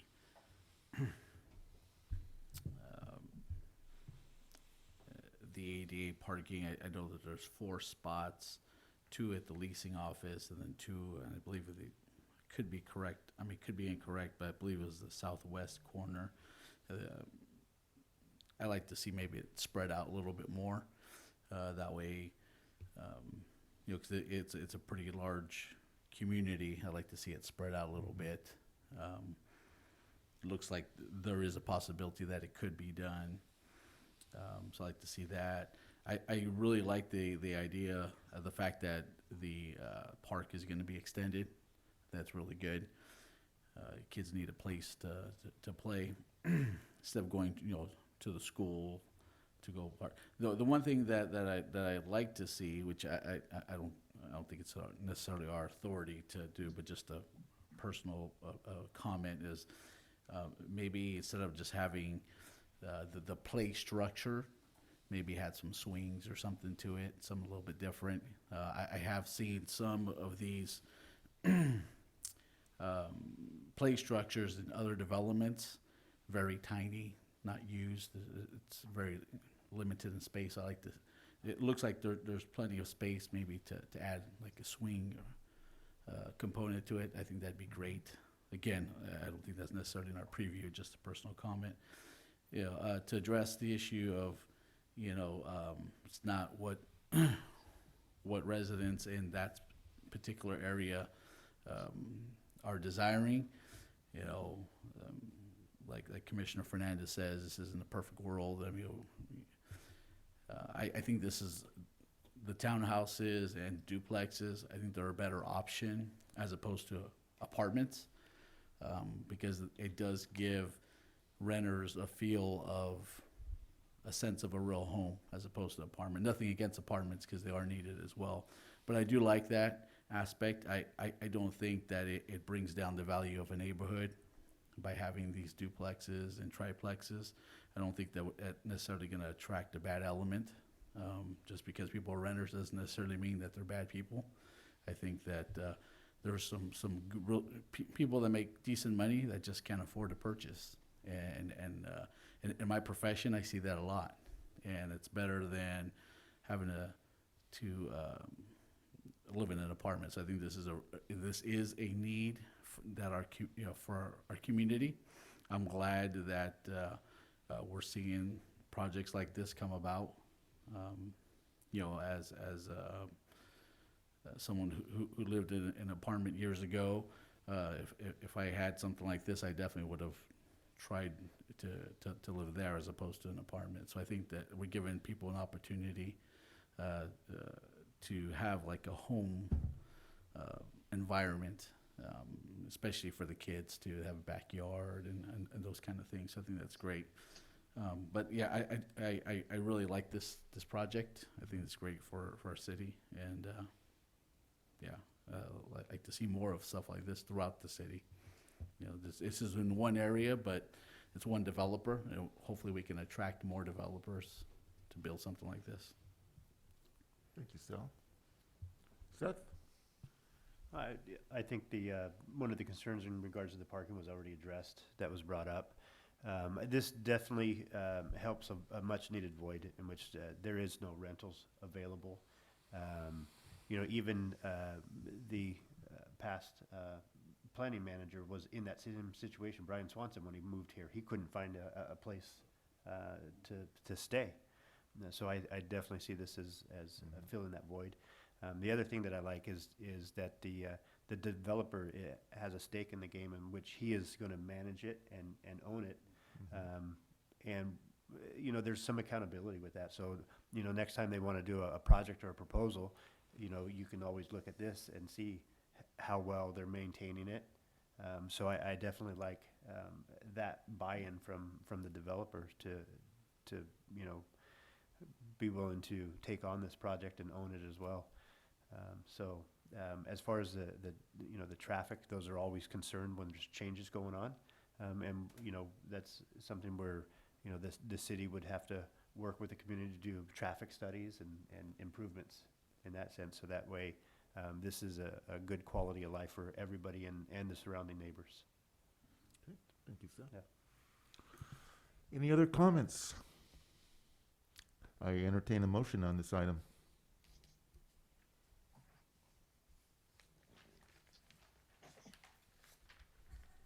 I move to adopt resolution approving vesting tentative map 2021-1 with amendments to the conditions 31, 39E, and 63 as discussed. I have a motion. Any further discussion on the motion? Do I have a second? Second. I have a motion and a second. All in favor? This is on the tentative map. Jose, which motion is this referring to? This is the motion number 1 for Motion the number tentative one. map. Tentative map, okay. I have a motion and a second. All in favor, say aye. Aye. Tentative I'm map. sorry, Commissioner Hugh Boyd, Jason Epperson again. I'm sorry, if we could do it by roll call, please, each of these. Yes. Thank you. Abraham? Yes, thank you, Chairperson Huboy. We will now begin the roll call, and just for the record, it is for tentative map, vesting tentative map number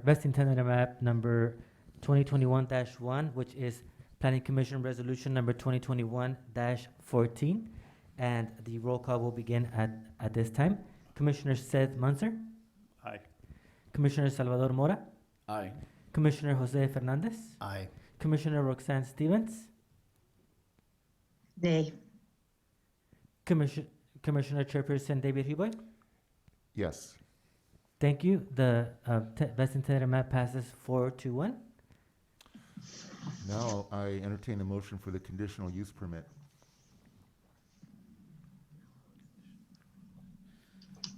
I make a motion that we adopt the resolution approving conditional use permit 2021-6 for a planned unit development with amendments to condition 5 as discussed. Further discussion? Do I have a second? I second. I have a motion and a second on the conditional use permit. We'll have a roll call after I ask for all in favor to say aye. All in favor, say aye. Aye. Aye. And we'll have roll call. Thank you, Chairperson Huboy. We'll begin the roll call at this time. Just for the record, it is for conditional use permit number 2021-6, and the PC resolution is 2021-15, and we will commence the roll call at this time. Commissioner Seth Munzer, Aye.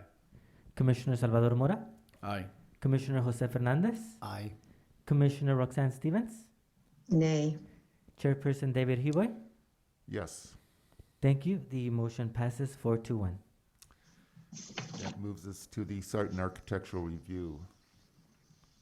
Do I have a motion for that?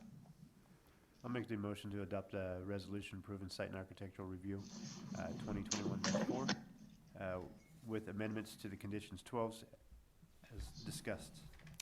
Any further discussion on the motion? And that was PC resolution. Thank you. PC resolution 2021-16. Thank you. Do I have a second on the site and architectural? I'll second. And I will call for a roll call vote after I ask for the vote. I have a motion and a second. All in favor say aye. Aye. Aye. Roll call, please. Yes, certainly. We will begin the roll call now. Commissioner Seth Munzer, Aye.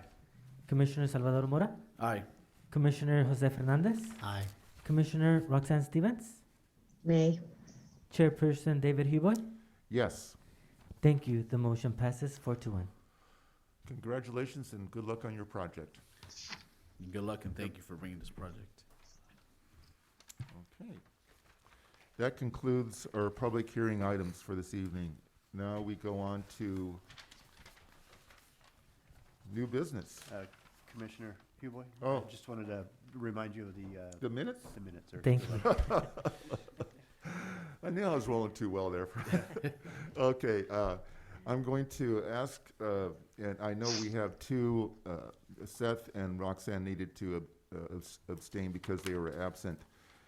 But from myself and Salvador Mora and Jose, I'd ask for approval of minutes dated April 22nd, 2021. I make a motion that we accept the minutes of April 22nd, 2021. Do you have a second? I second. I have a motion and a second. All in favor, say aye. Aye. Aye. I don't think we need a roll call vote for that. I think we should. We do? Let's just confirm. City Attorney Epperson. Yes, I hate to be a pain. I know it's tough on everybody, but roll call, please. Is this only, is that only required because of Zoom. because of Zoom? Yeah. 'Cause we're- Yeah. Okay, Well, I just thanks, wanted to make Jake. sure. Thanks That's for correct, hanging with yes. us, Jason. I appreciate it. Okay, let's have a roll call. Thank you so much. So I will begin with the roll call now for the minutes of April 22nd, 2021 for the Planning Commission. And we will begin with Planning Commissioner Seth Munzer, Abstain. Planning Commissioner Salvador Mora, Aye. Planning Commissioner Jose Fernandez, Aye. Planning Commissioner Roxanne Stevens, Abstain. and Chairperson Huboy. Yes. Thank you. The minutes for the April 22nd, 2021 Planning Commission has been approved. Great, thank you very much. And thanks Thank for your you. patience on that. Now we go into new business. Thank you, Chairperson Hugo. No new business from staff. No new business. Okay. Any old business? Thank you, Chairperson Hugo. No old business at this time. All right, you're welcome. Planning Department reports. We do have planning department reports. We would like to announce that the City Council has scheduled a special City Council meeting for June 22nd at the council chambers and through Zoom. It's through Zoom. We're not sure if it's going to be in person at this time yet. It appears that it may be, but to provide that option. But it's going to be for the City Council to listen to the policy implementations for the general plan update, similar to what we listened to on Monday. So it's gonna be live, and we encourage everybody to attend that City Council meeting. Great, thank you, Abraham. You're Appreciate welcome. that. Abraham, can you say what the date of that? Yeah, Commissioner Stevens, you cut off a little bit, but I'm assuming you said you were wanting to know the date, to repeat the date? Yeah, so it's gonna be a special City Council meeting on June 22nd. And the timing, I would have to corroborate with my colleagues It is Eva and Amber. 6 p.m. 6? Okay. Normally, the Okay. City Council meetings start at 6:30, well, after closed session. So, but it'll be at 6 p.m. Thank you. Thank you. Thank you. You're welcome.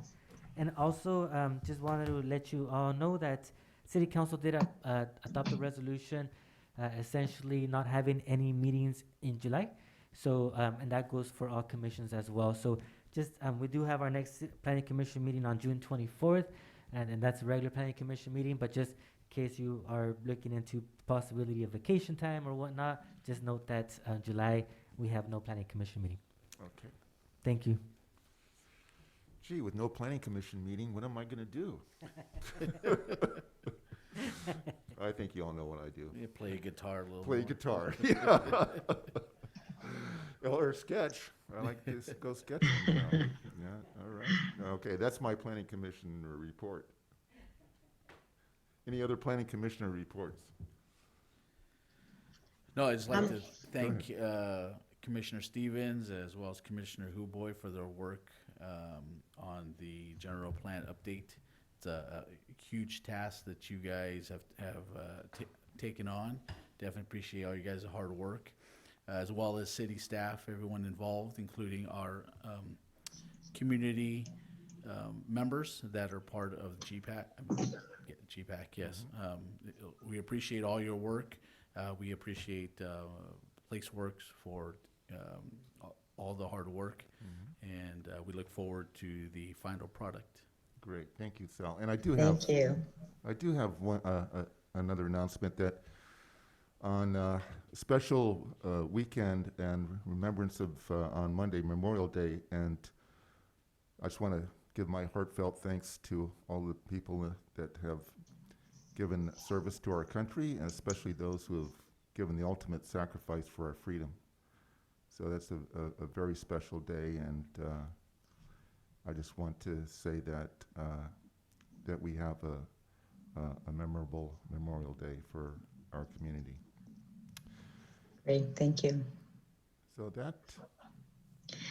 I wonder if I could just ask a question of the staff. So I had sent an email to Abraham earlier this month about a new ordinance 1202 that was passed by the City Council, and I got some misinformation possibly, or just some misunderstanding about what the ordinance was about. And I was just wondering if the staff could speak to that. And it's about having contact. Okay, so I think it's stated like non-public contact with people of interest for any agenda items. I was just wondering if you could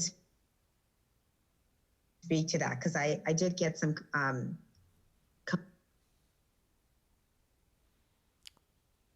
She cut Cutting out on out, us. it's hard to hear. I don't know what she said. Roxanne, we didn't hear that last part. Yeah, you were cutting out. Sorry about that. I know I'm having some horrible microphone and audio issues. I really apologize. I will get this resolved before next meeting. I just wanted to get some information or just an overview of the ordinance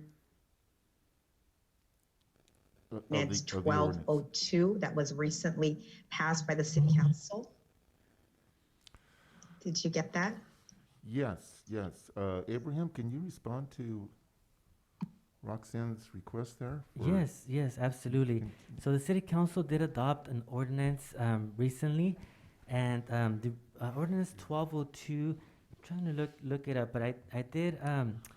It is an ordinance that was adopted in regards to part of it included the whether the city council kind of a point of order of in regards to meeting with applicants or meeting with people in the community for projects. I don't have it in front of me right now. I'm not sure if the city attorney may have it, but I remember that email. I remember speaking to our city attorney in regards to that, and the language itself. I'm not sure. I'm trying to look it up on our phone. Commissioner Stevens, if you have it, maybe it would be good to read it out. But I recall the city attorney. Okay, so I'm going to try to. Hopefully, you can hear. And the part that I want to clarify is that there's some limits put on the city council's contact with various groups regarding agenda items, and included in that are commissions. So that I'm assuming that's us, right? So I just wanted to ask about clarification around what does that really look like, and what are the limits? Commissioner Stevens, if I might jump in here for a second, perhaps we can put that on a future agenda and not only talk about the role of the city councilmen and regarding, or city councilwomen, and regarding getting requests to talk about projects prior to public hearings. We can also talk about this planning commission. Sure. And some of the issues that we face when we're asked to meet with developers or meet with applicants prior to public hearing. If we can put that on the agenda, would that help, Roxanne? So that give Yes. Abraham some time Yes. to research it and get the specific information that you're requesting. And Abraham, I just forwarded the email that you sent to me with that ordinance. Perfect. And then I'm wondering if maybe you can forward it to all the commissioners so that then they have an opportunity to review it before next meeting. Absolutely, Commissioner Stevens. That is a great idea. I can do that, and Thank that way you. we can have it. You're welcome. And yeah, and we can have our we can talk with our city attorney to possibly provide some clarification in regards to that. But in my recollection is that the Planning Commission was able to speak to people from the developers who are interested in talking to the commissioners to explain as long as it is disclosed when the public hearing opens up, the commissioner discloses that they met with the applicant or their team in regards to the project that's proposed. But we can certainly coordinate with our city attorney and have the city attorney potentially clarify that at the next meeting as you requested. City Attorney Epperson, would you like to add anything to that, or? Only I would agree with what you said, Mr. Prado, and I am getting a little nervous about discussing something that isn't agendized on tonight's meeting, even though it's obvious the commission is not reaching any common mind about an issue. Still, even discussing it, we're starting to get near the edge of something we shouldn't be doing. But we can address it at a future meeting if everyone would like to.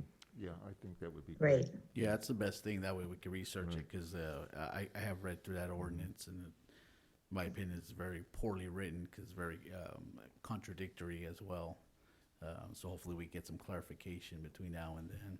Right, and I still have my dog-eared League of Cities handbook on being a planning commissioner. I'm gonna look that up again too, because I've looked it up before, and I just want to quote what it says in the League of Cities handbook regarding that. See what they have to say about it. Yeah. So, Great. but I appreciate you bringing that up, Roxanne, because That's a very important topic that not only Yes. applies to elected officials, but applies to appointed officials such as this body too. Agree. Mm-hmm. Okay. Thank- Any other reports? Sal? Any? No? Jose? Got nothing for you. Okay. I entertain a motion for adjournment. Make the motion to adjourn? Second. I have a motion and a second. All in favor, say aye. Aye. Roll call. Roll call. Do we need a roll call, Attorney Epperson? I think there's no consequence to doing that one by voice vote. I'm just giving it back to you, Jason. They're Thank gonna bring us back from home, call us back tonight. All right. Thank you for attending and participating. Thank you, everybody. Have a good Quickly night. ask who was the second on that. I'm sorry. Salvador Mora.